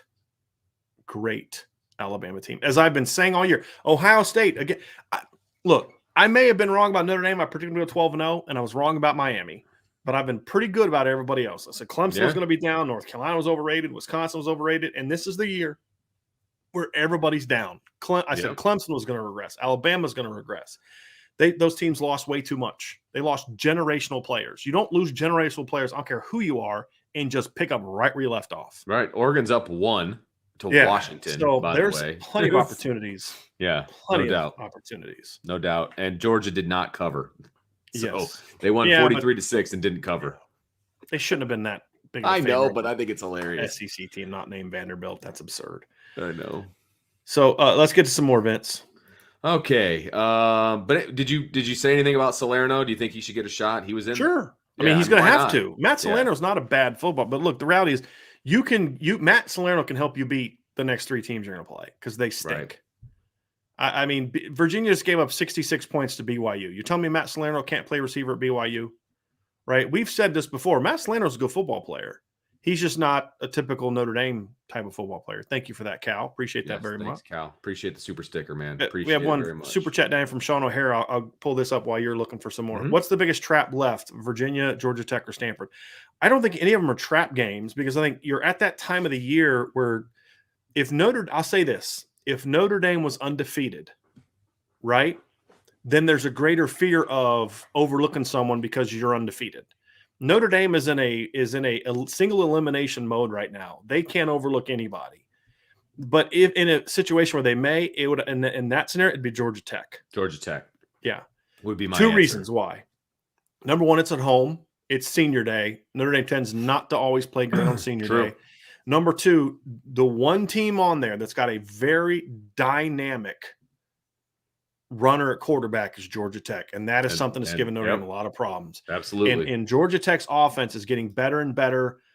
Jeff Sims is a really special player as an athlete. He's gotten better as a passer this year, in my opinion, than he was last year. And I really like the Jahmyr Gibbs at running back. I mean, that's a really dangerous 1-2 punch to where if you don't tackle like you did last week, they can score on you. And then if your offense is kind of having one of those days where it just decides it doesn't want to play, Georgia Tech could upset you. So of those 3, and I always feel like, to me, the only time road games tend to be trap games, like we had Virginia Tech down as one because it was right in between like 2 huge games. Right. And I didn't expect Virginia Tech to be that good. I think this point in time of the year, road games don't tend to be trap games, like overlooking it, because that's the time we kind of galvanize together normally. Right. It's that home game, that senior day where you're thinking about, you've got you got to get your mom tickets, you've got to make sure your parents are there. They know who to talk to about being there for senior day. Mm-hmm. There's things going on that are beyond just playing football. Absolutely. And then you play a dangerous offense like Georgia Tech's. That's one that would concern me a little bit. Because the other thing about Virginia, I don't know if Brendan Armstrong is even going to play. And if he doesn't play, they have no chance. None. The kid they brought in after he went down was. And look, even if he does play, to be honest with you, when you got a broken rib, a rib injury, right? I don't know if it was broken or what, but if it's sore, you're going to have a hard time because all they do is throw the football. All they do is throw it around. And if that's the case, he's not going to be at 100%. And he just puts that team on his shoulders. He's impressive. Yeah. Yep. Golden Domer Homers, thank you for the super chat. And then he also said, Tech doesn't worry me. It's not that they worry me. As I said, I don't think any of them are trap games. I think Notre Dame should be focused and beat all of them. I think Notre Dame should blow out their next 3 opponents. But I was asked if there is a trap game, what would it be? And it's Georgia Tech. But notice we didn't just say Georgia Tech. It's you can't deny the 2 dynamic players they have in the backfield. You can't deny the fact that Notre Dame has tended to have some problems with teams like that. And the other thing you can't deny is that Notre Dame has had a tendency to not play great on senior day. Yeah, and that's remember the Syracuse game last year? Yeah, go back and look. Now they did pretty well against BC in 2019, but Notre Dame's had a lot of really shaky games on senior day. Right, no doubt about it. Yeah, so that's kind of why I would say I'm not necessarily. So it's a combination of things, but at the end of the day, none of them scare me. Exactly. It's a trap game. If it was a team that scared me, it wouldn't be a trap game. It'd be like, it's not a trap game. That team's really good, right? Mm-hmm. And so that's kind of where I'm coming from. All right. I got one from Indebted. He says Marcus Freeman is solid. He's really good in recruiting, but Clark Lee was a better defensive play caller. I think that's why people are trying to jump down Marcus Freeman's throat all the time. I don't necessarily agree with that.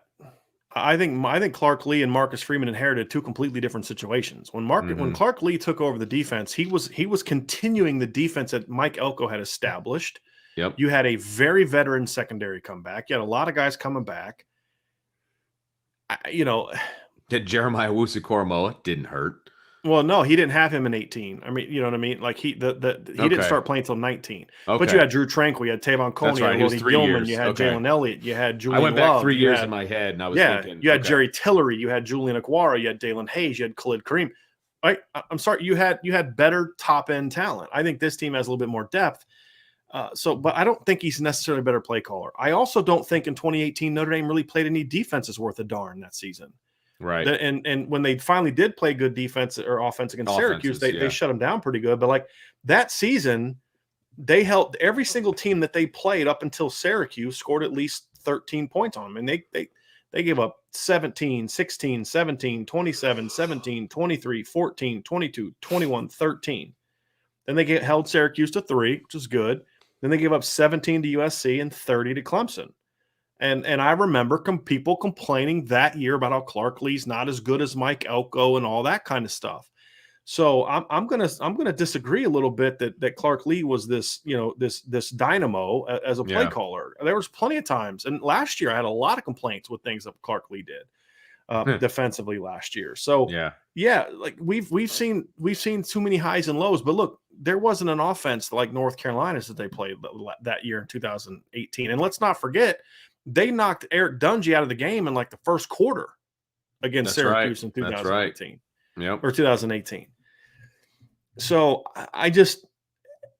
look, I've had my issues with the defense too. But with all due respect, there's been games where I thought the defense played well, only to be shocked that people on the message board and the chat are somehow frustrated to play the defense. Yeah. Yes, absolutely. When anybody has the goal to compare him to Brian Van Gorder, it just makes my number one, it makes my skin crawl. And number two, I no longer respect that opinion. Like it's just stop talking. And I'm sorry if that is anybody in the chat here, but it's ridiculous. I would also say that 2018 team had a better offense. Once they made the decision to put Ian Book in the offense and they were already running an offense that fit him, but once they put him in, Notre Dame was averaged about 37, 38 points per game the rest of the way, and almost 40 points per game the rest of the regular season. Yeah.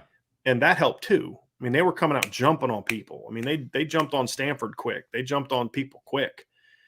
And so, I don't necessarily buy that Clark Lee was necessarily a significantly better play caller. I mean, I remember some struggles early in 2019 at times.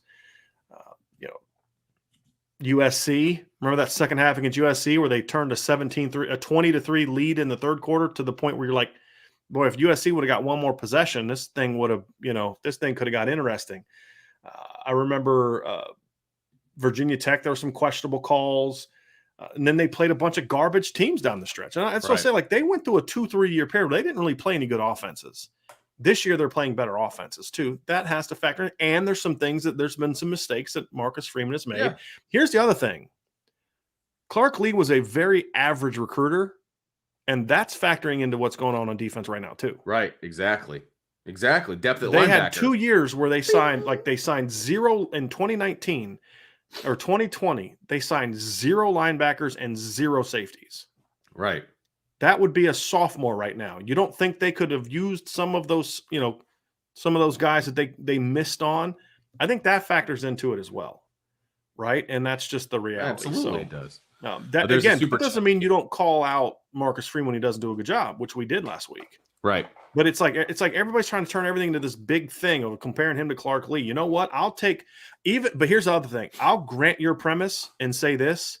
Give me a good play caller who is a great recruiter over a great play caller who's a mediocre recruiter. Absolutely correct. Every single day of the week. And let me be real clear. I don't want to say no matter what he does this year, but he would have to be really, really, really, really poor at his job on game days for me not to still have the same respect for Marcus Freeman that I had going into the season, based on the conversations that we had with him, based on his recruiting successes, based on all of the things that he said about running a program and how you do things. Like, he would literally have to be like, you know what, we're going to play with 5 defenders today. Like, that's how we're going to run our defense. It would have to be something as drastic as that for me still not to be like, if there's an opening at Notre Dame for head coach, I'm still talking to Marcus Freeman. He's still in the conversation for me. Yeah. I mean, because he's not going to call the defense when he's a head coach. Right. For me, I guess my thing is, I don't necessarily disagree with that. I guess the only thing I would say is, yeah, there are some things that I need to see him do a better job with. I think if Marcus Freeman were to sit down here and talk to us, he'd say, there's some things I wish I would have done a better job with. But that's right there. You just said it. That's what we know about him, right? In my opinion. And that's why I think he's a good coach. There's a difference between being critical when it's deserved and then looking for things to be critical of. So Ed, that would be the final thing I'd say to you is, if you are simply, when he doesn't do a good job, criticizing him and then comparing him to Clark Lee, that's fine. That's very fair. That's normal. The issue that I have are people that are saying he's not any good. He's closer to Brian Van Gorder. Those are absurd statements. Ridiculous. And those are the same people that will take anything that doesn't roll. Like the USC game was a perfect example. Some of the people that were being critical of that game plan, it was like, or not the game plan, but like that game was like, he just held USC to their lowest total since 2019, right? Like Clark Lee against a similar team gave up 27 points. Like, I don't understand like what the problem is here. So that's kind of where my issue comes from with the whole thing, Vince. We do have at least one super chat. Got a couple more, yeah. K Grant has one. I wouldn't be upset. Thank you, K Grant. I wouldn't be upset if we played Cincinnati again in the New Year's Six Bowl. Oh my God, yes. I would love that. Yes, please. I was just talking about that with somebody in the press box. I'm like, I wish they would. I mean, they got lucky tonight against Tulsa. Against a crappy Tulsa team. They have looked pretty mediocre in every game they've played. They played well against Notre Dame to a degree, but that game was also about Notre Dame playing like garbage. Yes. Throwing interceptions inside think about this. Notre Dame threw a pick inside the 5-yard line, threw another interception that Cincinnati ran inside the 20, had another fumbled kickoff that they recovered inside the 10, and still benched their quarterback, and still it was a 4-point game in the fourth quarter. Correct. I'm telling you. If they do that to any other top 10 team, they lose by 30. Notre Dame. Absolutely. Yeah, I would love to have that game back. And I would love to play them in the New Year's Six. Yep. Please. Yep. Please. Because that would actually be a big storyline. So Vince got another super chat. If you could read this one, please. I can do that. Spark5219. Thank you for the super chat. I agree 100% with your analysis. Defensive game plan was awesome. Offensive game plan has a lot to be desired. Great show. Love what you do for Notre Dame. Thank you for that. Appreciate that very much. Very much. See if we got any more down here. I do not see any more super chats, Vince, if you want to get back to the top. Speaking of Cincinnati, Josh Miller says, do we want Cincy to win out or lose? I think I personally would like to see Cincinnati lose a game. I would too. The reason I say that is because I think if they have similar records, 1-loss records, I think that they're going to look at the entire resume and say that even though Cincinnati's had Notre Dame's going to have a better resume.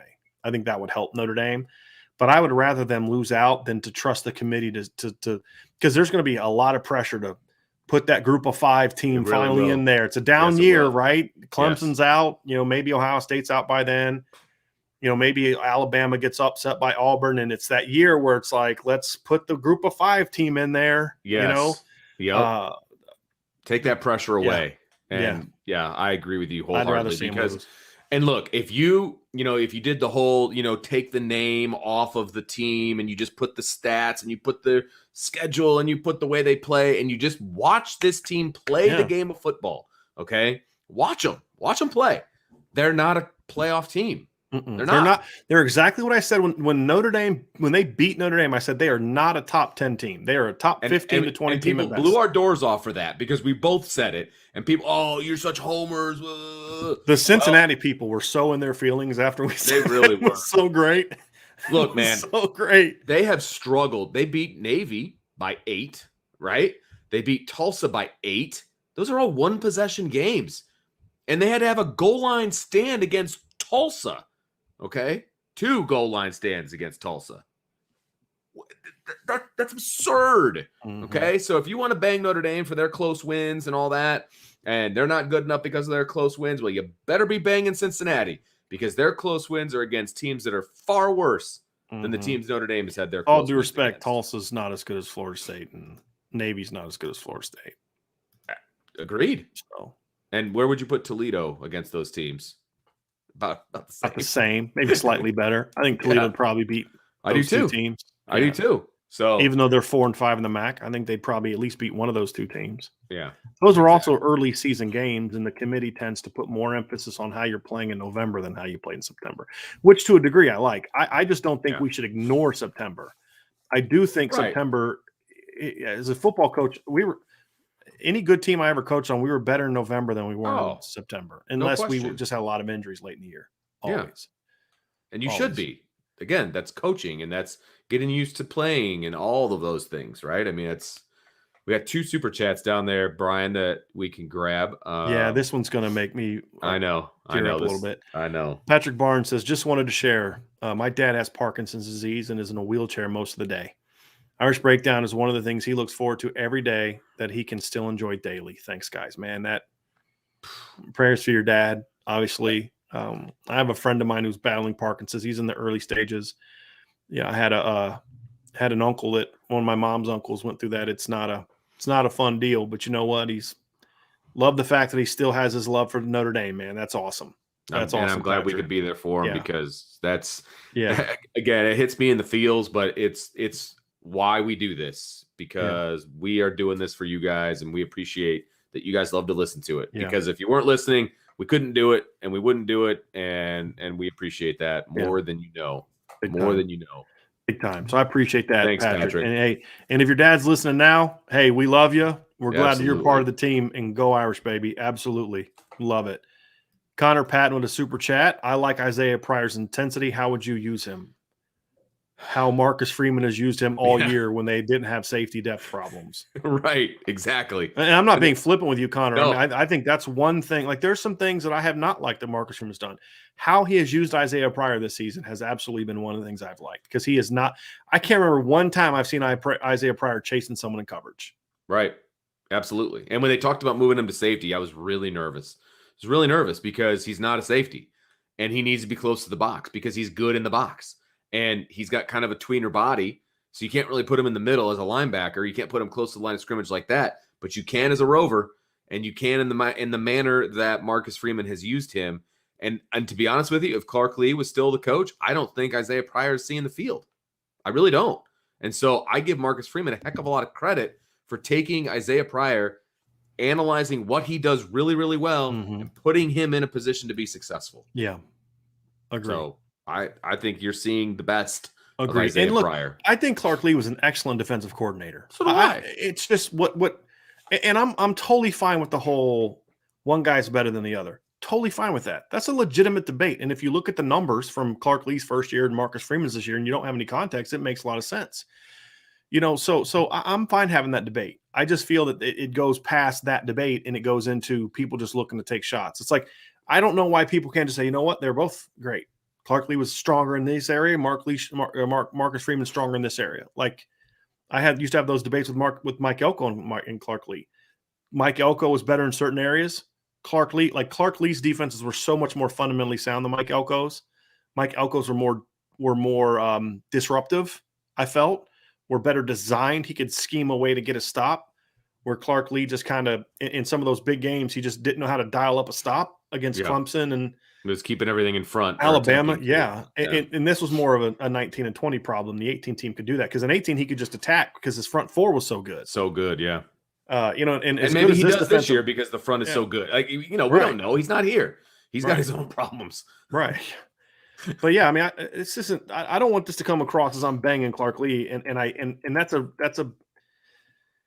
That's something that can happen sometimes when you feel like you need to defend somebody. It turns into a criticism of somebody else, and I don't want to do that because I think Clark Lee did a very good job, very, very good job. Yeah, I was sad to see him go. Totally, absolutely. Well, it was time. The recruiting problem was starting to get to me. Well, that's fair because he built great defenses off of people that Mike Elko and other coaches recruited. That's fair, and that's an issue that I had, to be honest with you. Okay, let's see here. We've got Drew St. Blaise, whoa, mind blown. Tyree, Kyron, and Diggs at the same time. Yeah, that'd be fun. I mean, I think that'd be great. Yeah. But, we'll see if that actually goes down. Then he asked, what's up with Avery Davis? He hurt his knee. There's going to be an MRI. We don't know, but I can safely say it didn't look good. And it was a non-contact injury. If you were watching that's usually the worst. He just got his foot stuck, and he just grabbed his knee immediately, and nobody hit him. Nothing. He just kind of went down. And that's not good. If I was a betting man, I would say that he's probably done. Usually you'll see a guy get rolled up on or a guy twist like Kyle Hamilton did, and it ends up not being as bad as you thought. Yeah. When a guy's knee, when a guy's foot gets caught in the turf and he goes down like that, it's usually because the ACL is gone. Yeah. Yeah. That's usually how it goes. I hope I'm wrong too, man. 100% pure speculation on our. I mean, I just want to make people know, like, we're just saying what we thought from seeing it. We're not making a medical decision. We don't know the answer to that. That's just our opinion. So I want to make sure that's very clear that we're not trying to say, oh, this has happened or that happened or the other thing. Right. That's we are not. Based on experience of doing this a long time, that's what it looked like. Now, the coaches they'll get an MRI tomorrow. They'll do some other things, and we'll find out exactly what that was. So, could you hear that, Vince? Nope. Okay, good. I just turned the game on the other screen, and the sound was in my headphones. Like, I hope that didn't come through the show.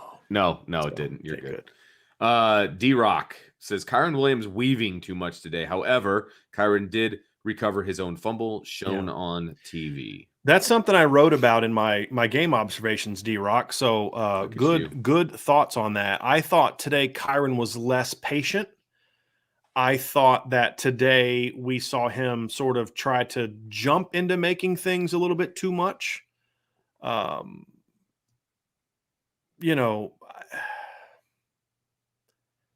It wasn't his sharpest game, in my opinion. I thought he was trying to. There was a couple times I'd like to see him be a little bit more patient instead of hitting downhill. And the fumble thing has got to stop. And his pass, there was something that happened, Vince. He was the play before the corner fire. He looked over to the sideline, got the call, and he went like that. He was clearly upset by the call. Lines up, they bring a corner fire, and he misses, and Cone gets sacked. Because he's all inside his own head. That's kind of, again, that's speculation, but like that's the sequence of events. Interesting. Like, was he still in his feelings about that they weren't giving him the ball? I don't know. But he was not as sharp today, but he still, once he gets the ball, though, he's just so good at making people miss. That touchdown run that he had was all him. We didn't have a touchdown run. What was it? Maybe he fumbled. Listen, I know the run you're talking about, but he fumbled right before the goal line. So technically, it's not a touchdown run. He recovered in the end zone. It's not a touchdown run. So good point. I'm being a little bit smarty pants. Yep. But I mean, that's like he has too many plays like this. Has too many plays like this.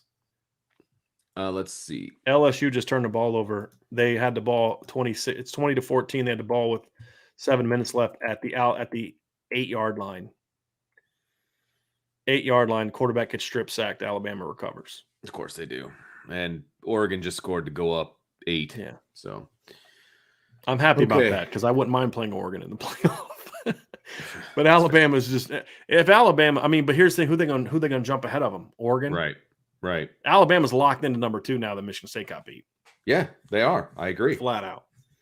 So let's see. Michael Burke, saddest performance I saw from Lug all year. I didn't watch the line yet, so I can't really speak to this. I'll have to. I didn't notice him being bad, Michael. I'm not saying I disagree. The only thing I noticed, he had a false start and he had a tripping penalty. Those are the 2 things that I saw. This offensive line makes so many just like boneheaded mistakes, dumb mistakes, and like not even false starts in a loud environment, just clipping, like just holding, and just false starts at the worst possible moments. It's frustrating. It's frustrating. Michael Hahn says, of course, it has nothing to do with having traffic cone as a QB. Come on, dude. They took advantage of that. Once Buckner went in, all of a sudden they were good. I'll let you take this one. What? I don't even know what that means. He's basically saying cone sucks and they only were good when Buckner was in the game. That's basically what he said. Okay.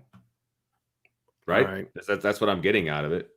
Because he's saying he's not mobile. He's a traffic cone. That's his little fun item. Move on to another comment. Okay, fair enough.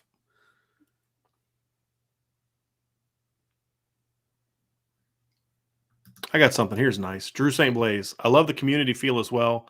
Lost some of my personal Brian Driscolls and happy to have such a wonderful group of humans around me.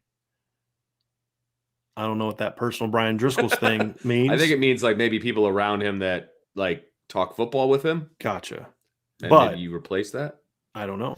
But he loves the community feel and have such a great, wonderful group of humans around me. Tell you what, Vince, this is not really about the show. I'm going to get in my feelings a little bit here on this one.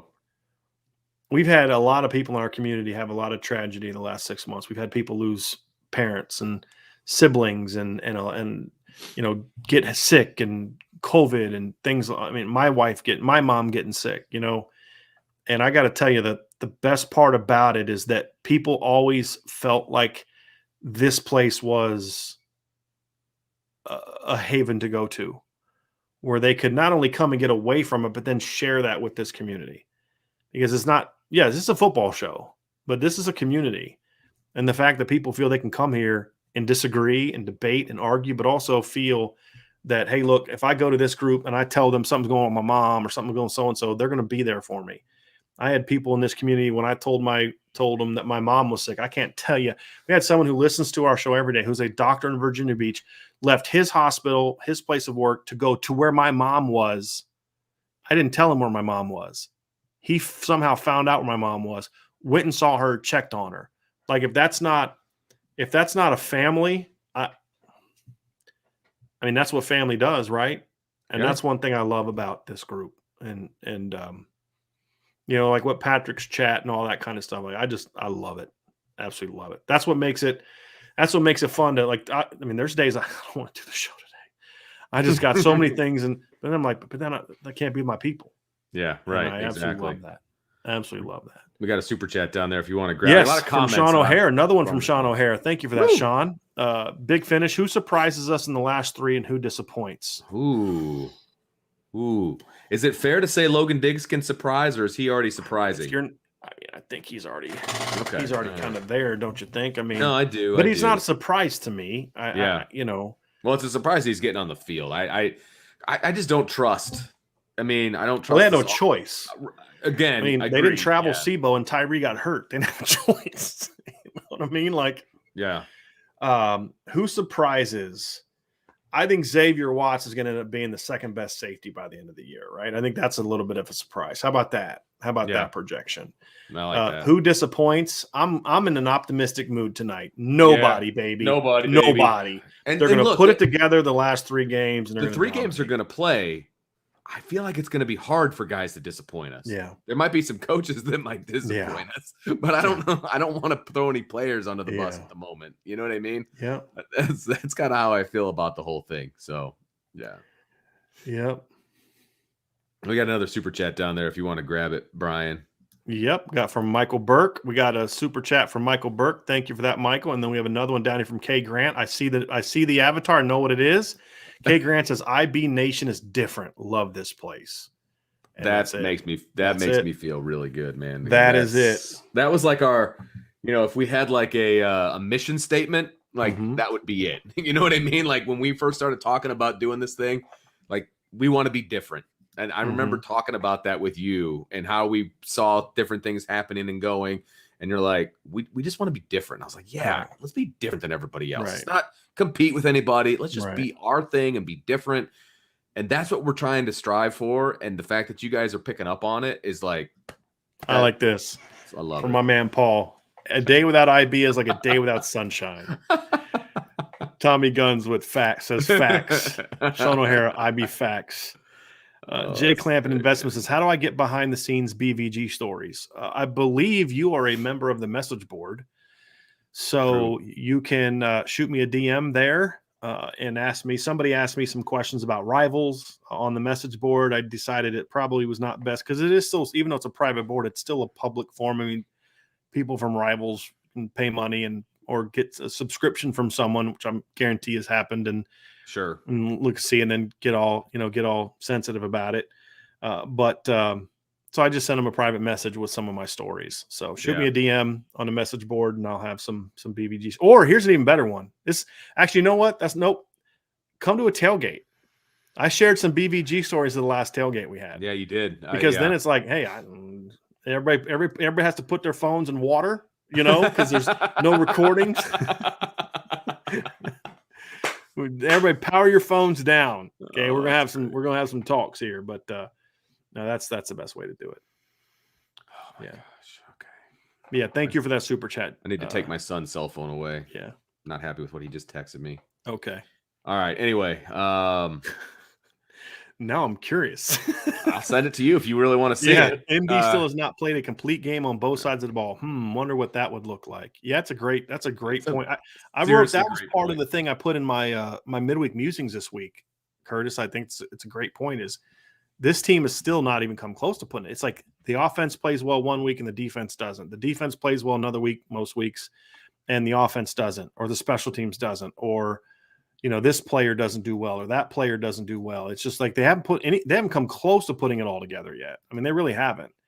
They've had quarters and halves where they've done that, but I want to see what this team can do when they actually come out and play a game where you're like, wow, it all clicked. Yeah, exactly. No doubt. Absolutely. Yeah. All right. Lord have mercy. I told you. You didn't want to see it. All right. Can you tell that I've got a teenager in the house? All right. Searcher Green says Pine/Buckner looks like we might lose Pine now too. I don't know why everybody keeps talking about this. Yeah, I don't either. I'll be shocked if Drew Pine transfers after the season. I don't know why he would. Me too. Look, yes, you say, well, Buckner's ahead of him. Buckner's doing something different. For all we know, they're going to use the same game plan next year with Pine and Buckner. We don't know the answer to that. Drew's going to get his chance to battle. And as I've told you before, Drew comes from a different kind of family. The 2020 season did not count for him. You understand that, right? Like after this year, Drew still has 4 years left. Okay. He can stay next year, get his Notre Dame degree, transfer, and have 3 years to play. Right. If you know anything about Drew Pine and his family, I'd be shocked if he doesn't stay and get his degree from Notre Dame. He was an early enrollee. He's going to get it in 3 years. He's a really smart kid. I just don't think he's going to leave. I don't.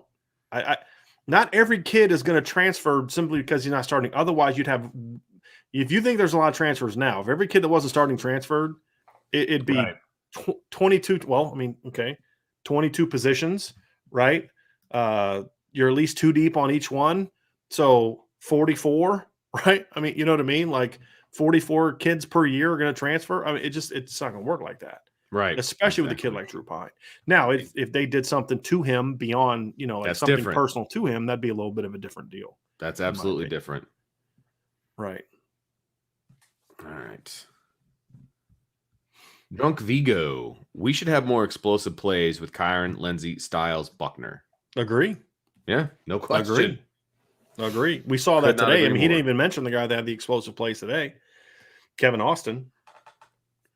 So, but yeah, I agree. But that's got to partly be schemed. And that's the thing is that's got to partly be schemed. I'm trying to see what the score. There's some scores here, Vince. I just saw somebody said Texas players have given up on the season. Now I'm really curious to see what the score is of that game. Iowa State's beating them 17-7 in the third. How about Louisville beating Clemson 24-17 in the fourth quarter? You want to talk about giving up? I feel like Florida, South Carolina. Have you seen the score of the Florida South Carolina game? I saw it earlier, and Florida was down by a touchdown or two. It's 40-10 South Carolina. Wow. Dan Mullen's going to mess around and find himself getting fired here pretty soon. Yikes. That's not good. Michael Johnson says the same people who complained about Ian not being a pocket passer and missing wide receivers downfield are now complaining about Jack being a pocket passer. I know, right? Can we stand ovation for that? Standing ovation. That's a great one, Michael. 100% agree. 100% agree. That is so funny. Yeah. what happens is you get to this time of the year and basically anything a guy does right that you don't like, you're just going to harp on that and ignore the good things he did. No if you want to say Jack Cohn didn't play great at times in this game, I would say you are correct. Okay. But again, if you're going to tell me I can't wait for this bum that went 23 of 29 for 260 some yards and, gosh. Yeah. Yeah. I'm about to get bumped. I'm getting down towards the end of my scrolling bar. But I'm at like 912. Okay. Is where I'm at. So okay, let's get to some more of these here. Yeah, see, Chase was at the last tailgate and he heard a really great Brian Van Gorder story. Yeah, see, CL Austin said I was not pleased with Kyron Williams' reaction to the play call. Yeah, he saw it too. It wasn't just me. Yeah, I missed that. Okay, here we go. Octavio Roca, how do you become a member of the message board? So one thing you can do is you can go to, you see the link below. It says boards.irishbreakdown.com. That's where you can go. But I'm actually going to send the specific, I'm going to actually, in the chat, I'm going to put the actual join page. And so it actually has the different joining options. So I'm going to give you that. So Octavio, you can click on that and it gives you your options for signing up for the message board. Boom. So let's see here. Matt Bays said, I think the group hug is why they didn't publish my super chat, but still press that like button. Not trying to be annoying, but that stuff matters. What is he talking about? The group hug. I don't.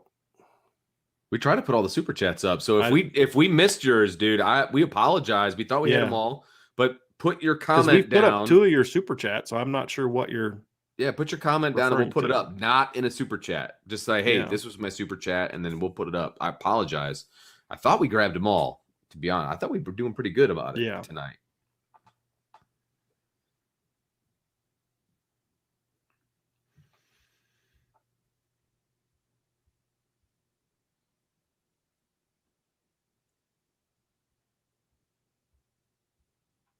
Drew, I'll throw this up here.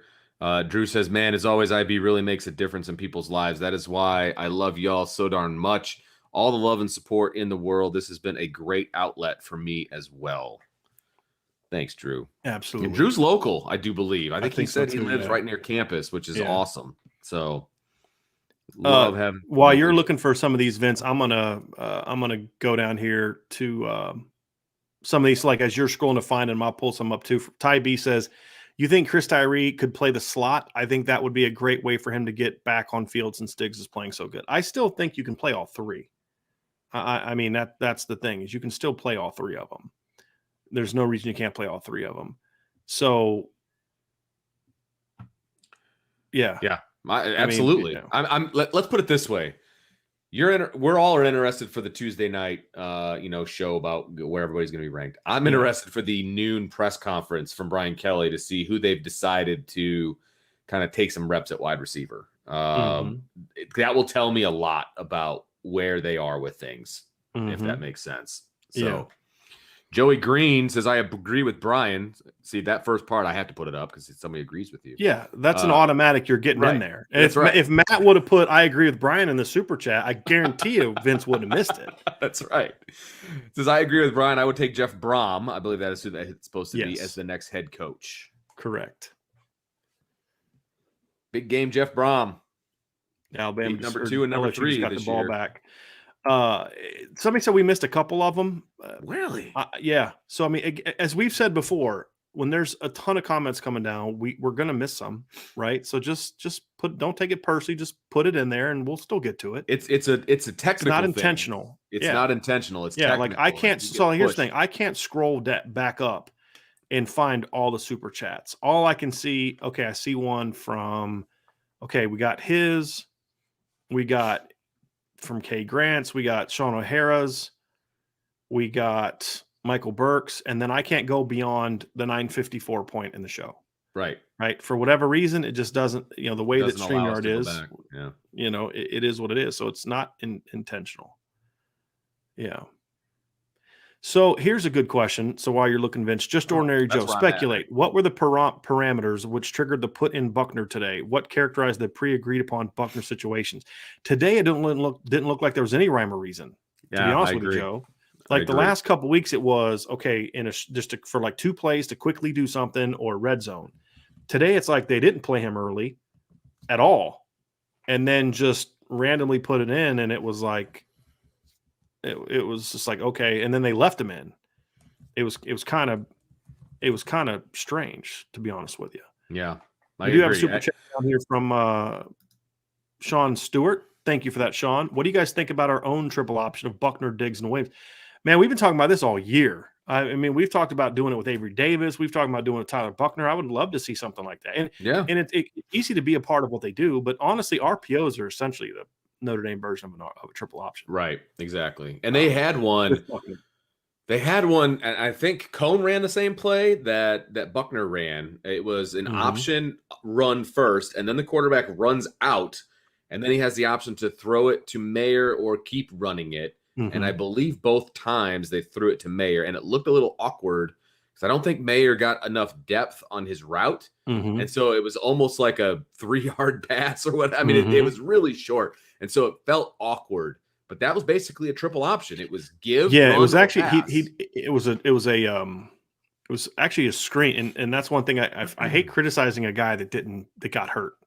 So that's why I didn't really bring up Avery Davis, but he had some really bad blocks today on those screens. Like there was one where it was a screen, so like Mayer caught 2 balls behind the line. They were supposed to be screens, meaning they were supposed to block downfield, and they didn't block downfield, and so that hurt him. Yeah, that hurt him.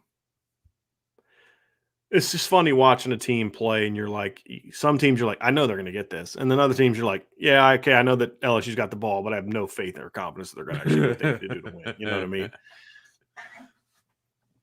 But the other thing too is we see a lot of this. I think they should move Tyree to receiver. I mean, that's all fine, but the reality is you have to understand he'd be very limited as a wide receiver. You know, he's not going to just go run the entire route tree. He's a good pass catcher, but he's not like Kyron Williams. I mean, if anything, if you had to move running back to receiver, you'd want to move Kyron there. Now you're not gonna because he's your best running back. Right, because he's your best running back. Exactly. But he can run routes. I thought about that, and he understands really leverage and stems and sideline. Yeah. It was only a 1-yard gain, but that was a catch. Yeah, it was like because Cone threw it outside, and I know. I remember which one you're talking about. It was great placement and a great catch, all of it. But that was a wide receiver catch. Yeah, but I mean, you can't do that. But the thing is, like, he's gonna now, and again, I don't think this offense is designed in a way. You know what's kind of funny is if they were going to put him at the incomplete pass, Bama takes over. As I said, I had zero confidence that LSU was going to be able to make a play to win that game. And there's only 2 minutes and 40 seconds and left. And Ed Orgeron is losing it because he's lost his mind.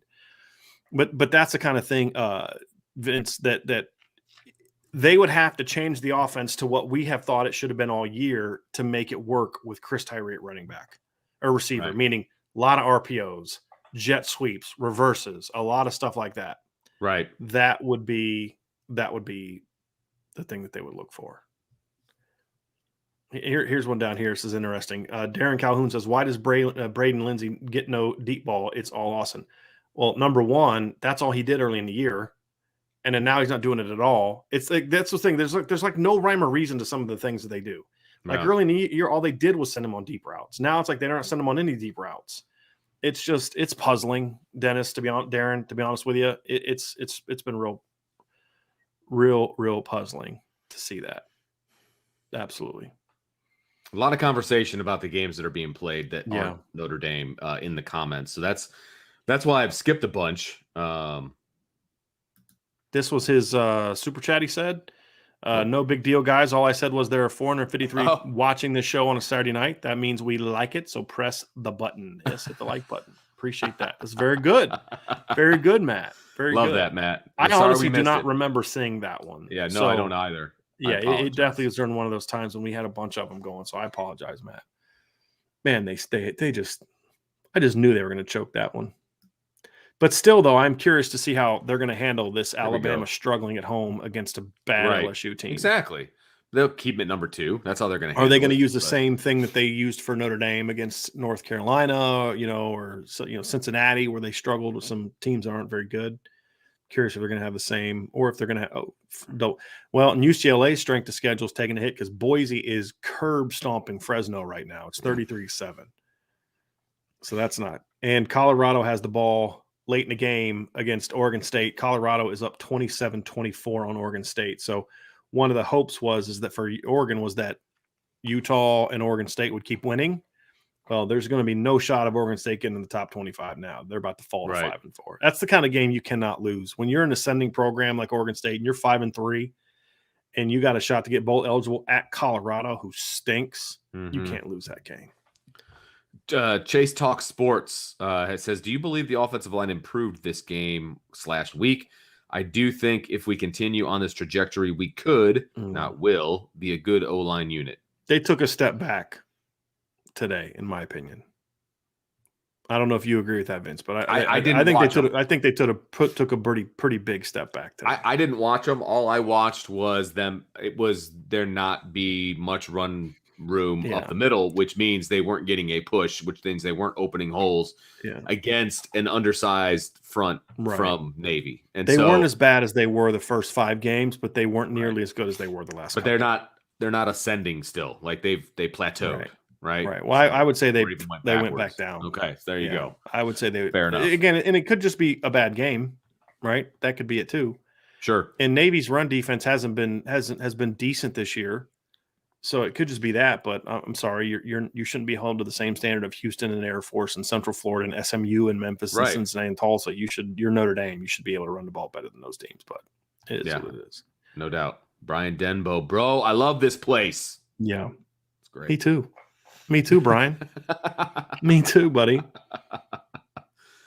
Anything else about the game? Paul says he wasn't hating on Cone and disagreed with the statement. He goes, I just thought it was a play on words was funny. The traffic cone thing, I believe is what he was referring to. Gotcha. Always, you're just dead set on making that a part of the conversation at aren't you, Vince? Trying to find stuff that actually concerns the actual game that we're talking about as opposed to the other games that are going on, which is great. I feel like we're all like at a watch party and we're all just watching games together, which is great. Yeah. Yeah. Let's just say I had an interesting conversation with Blue Wire about something potential like that this week. Yes, you did. I can't say anything beyond that, but if it works out, that'd be a lot of fun. Oh, I want to do it so badly. It'd be a lot of fun. Just an excuse to watch football with my friends.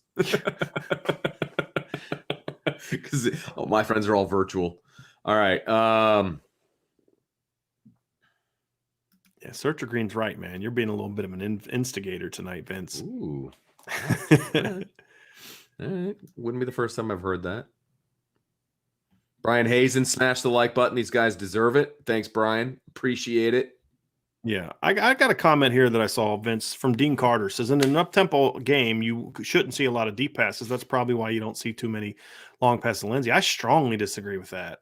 North Carolina is very much an up-tempo offense, and they throw deep about as much as anybody. No, I don't think an up-tempo offense is a dink and dunk offense. That may be what Notre Dame has turned into, but that's not a dink. Right. I mean, if you go back and watch Chip Kelly when he was at Oregon, they threw the ball deep a lot. Right. Tempo.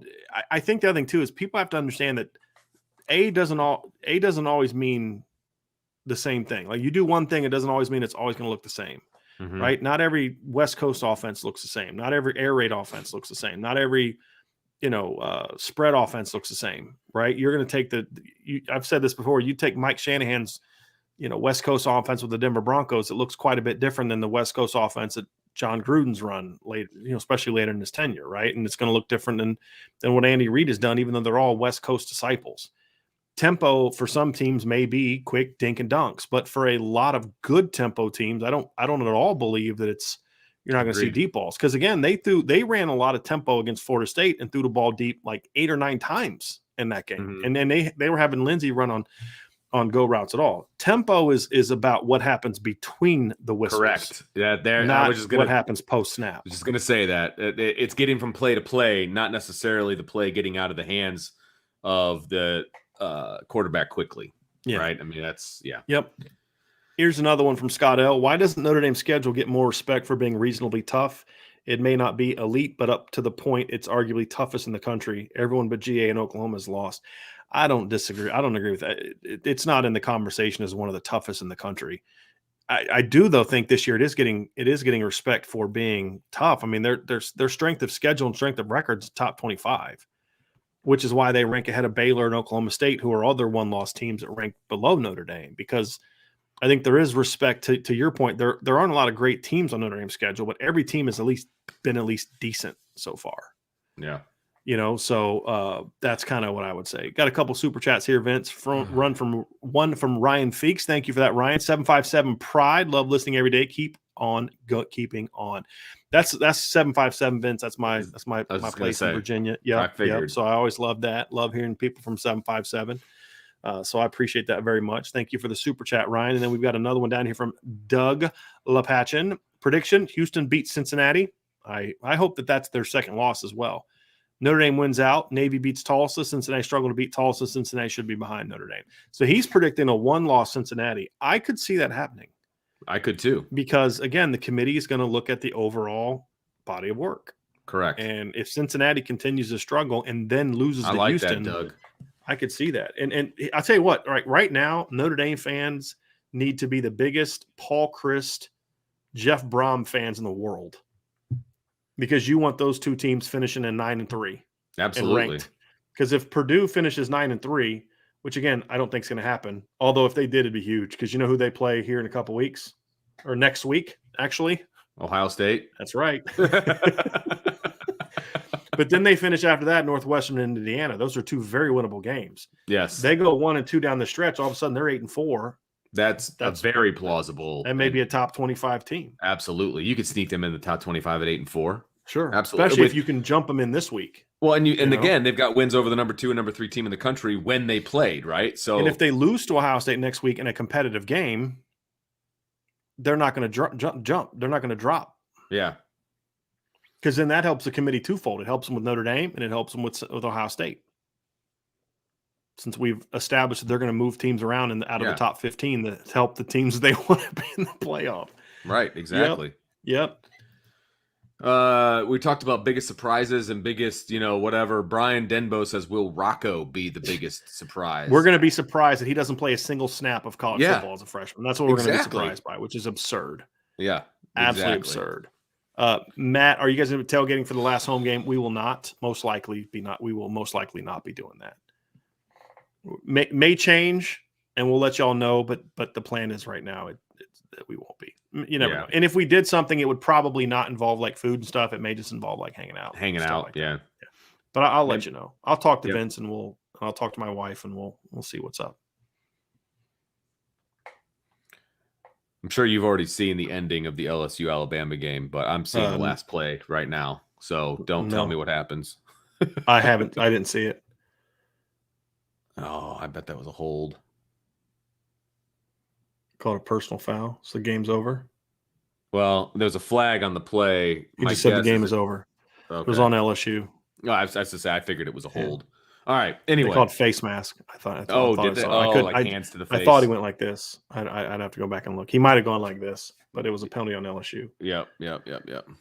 Okay. So that's another. So Alabama is going to have two really close wins over teams with losing records, Florida and LSU. So yeah, don't talk to me about how Alabama's a great team this year that Notre Dame should be afraid of. Give me a break. Anyways. So, wow. Hold on a second. Did Oregon State just come back and tie that game up? Hold on a second. They did. How'd they get the ball? Hold on a second. I got to see this because it was Colorado had the ball with like 20-some seconds left. Let me see what happened here. How did they get the ball? All right, they punted. Well, I'm so confused. This thing is not even remotely close to being accurate. How did they get the ball? I don't know how they got the ball. It doesn't say. I don't even see that game on my ticker. Yeah, I don't. Yeah, it's the play-by-play is all jacked up, so I don't know what the heck they're doing, and it's probably on Pac-12 network, which means I can't watch it. But that's probably true. Yeah, that's a wild one right there. Real wild one. Are they ranked? Either one of those teams ranked? No. That's Colorado stinks, but Oregon State's 5-3.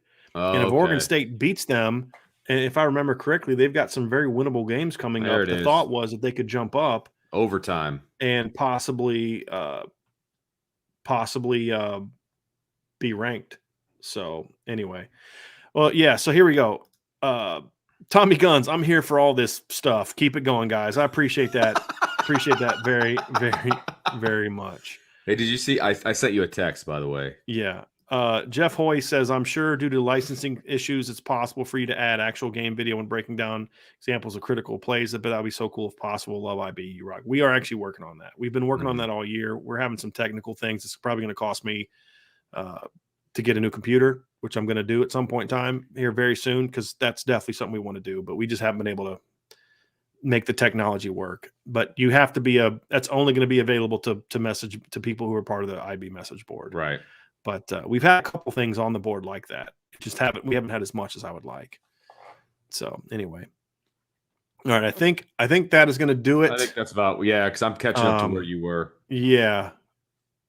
Vince, text me the actual question that you're asking about in the text message. I'm going to see if there's any others that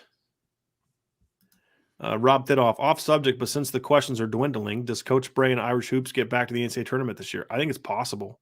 I like this team, especially the way that if they can get Paul Atkinson rolling, because if you think about it, when they had the Elite Eight run, the two back-to-back Elite Eight runs, they had a long athletic center that could run the offense they would like to run it through the point, through the free throw line, and I think that Paul Atkinson can do that. But what Paul Atkinson can do that Zach August couldn't do is he can score. I mean, he's got a really advanced game. So, yeah, I think as long as everybody plays to their potential, I think this could be a really good Notre Dame team. I really do. Now, I don't know if they're going to, because I thought they should have been better last year. They lost a ton of close games last year. Yeah, they should have been better last year. I agree with that. Well, now all those guys are back. You actually now have Paul Atkinson, and he's a scorer. Look, I think he's going to be better than a lot of people think. Yeah. He's going to be a dude. Jawan was not. He was not. They need a dude in the middle to make everything else work. And I think he can be that guy. I do. Yep. And so that it's going to be an interesting season for them. I think. Absolutely. Absolutely. And we got a super chat from Dean Carter. I appreciate that very, very much. So we'll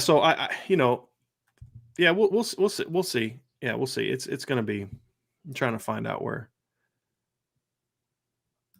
Just launched a member group. We have that, Sean. We do. You can find that down here. It's a membership board where people come and we talk and we share, and there's some things that are available there that aren't necessarily available to other people. So yeah. There you go. Yep. There you go. I'm gonna try to see if there's any more down here. I feel like there was a $20 one that I missed, and I want to make sure that was the one from Doug.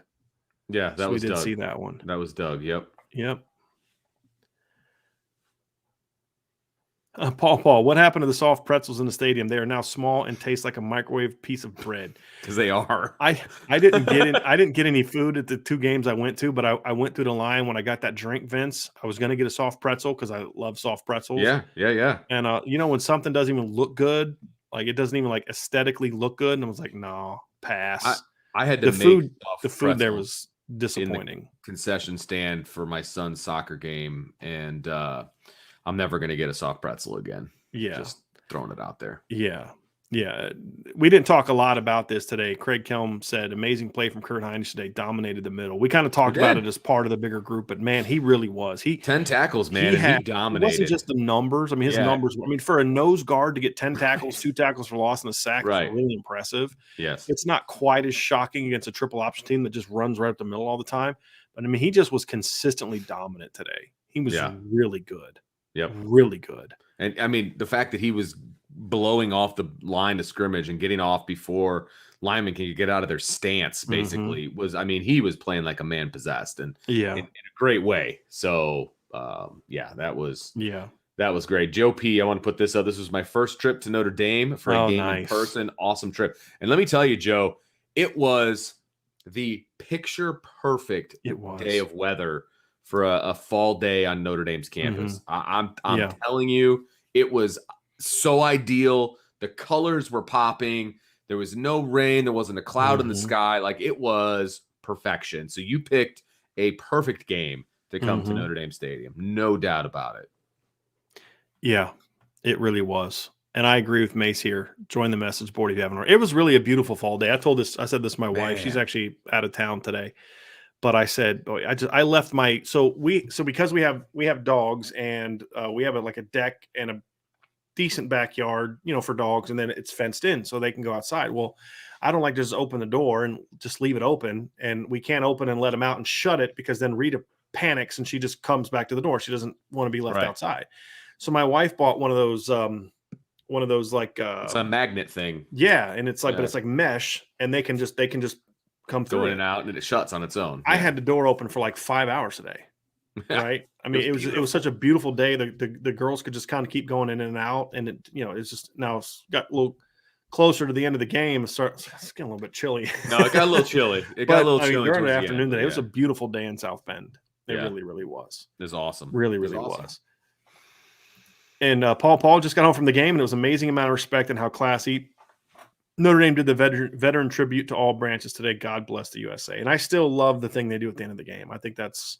Oh yeah, I don't know what everybody else thinks about that, but I think when they had everybody stand up who was fight songs and all that stuff, and the respect they show, and all that. I mean, they really hit home the whole service and all that today, which I thought Notre Dame did a really good job. It wasn't cheesy, it was respectful, it was really good. So, and let's see here. Brian said, did the Navy quarterback break his collarbone? It certainly looked that way, because he was holding up here, and then when he came out, he was in a sling, and that's pretty telltale for if you busted your collarbone. So that is my guess. He was in a lot of pain. Yeah, I mean, he just kind of got landed on, and when that happens, nothing good happens. So yeah, Brian, I think he got his collarbone on that one. Yep. So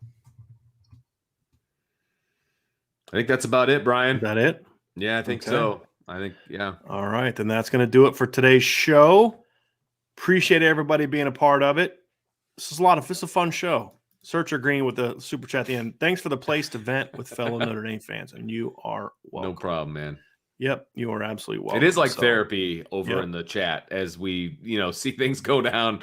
It is like therapy for a lot of people. So it is. You're welcome. And I hope that sometimes we can talk you off the ledge, give you perspective, give you a little bit maybe further insight, or at the very least, even if we don't change your mind, at least make you think about it. Exactly. And that's the thing. Mark Stewart jumping in late to the party, but great win. Mark, you've missed all the fun, man. If you're just now getting in, we had some of the stuff we talked about today, buddy. You totally missed out. But Mark, I appreciate you being a part of the show today, Mark. And I appreciate the super chat. And it was a great. I mean, it was a great win. Was it perfect? No.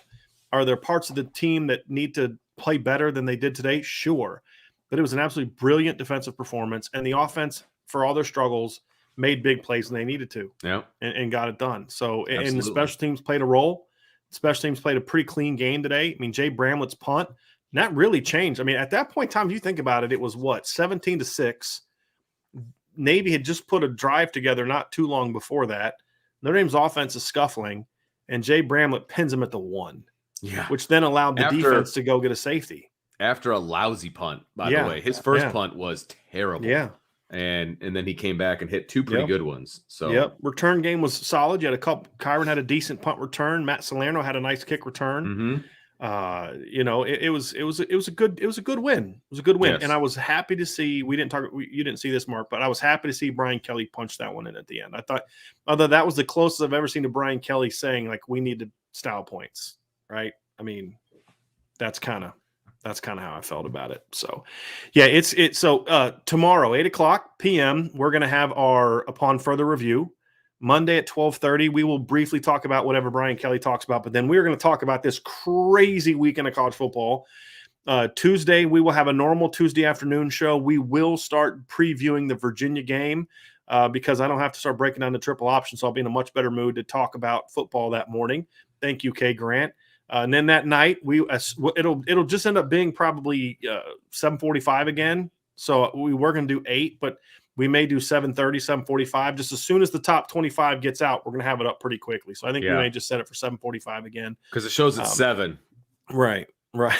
I know that now. I still did my own research, went and found the answer. I just rely on somebody else to tell me and then blame them when it doesn't work out. So Brian Hazen just said that Washington just scored on Oregon. So that means they might have a shot 2-point conversion attempt to tie it. No, it's 24 to 16. Yeah. Okay. So it's 24-16. They're still down 8. Score game.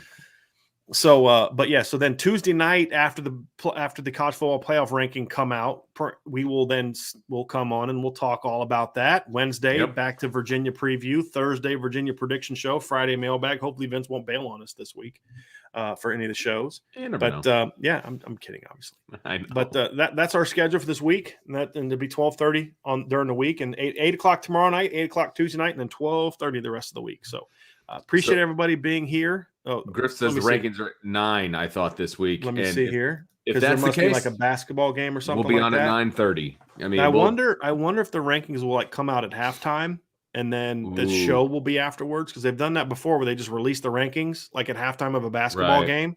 Whenever they release the rankings, that's when we're coming. Yeah. So we'll let you know, Griff. So be on the lookout for that. So we'll look into that. I look ahead to that and see kind of what the schedule is for that. But we'll get there. So anyway, everybody, thanks for being with us tonight. Had a ton of fun. Yeah. Great crowd tonight. Irish are 8-1 now, right? 8-1, going to rise up in the rankings which means next week, anybody that bet the 8.5 wins, the 8.5 wins for Notre Dame next week, cha-ching. Yep.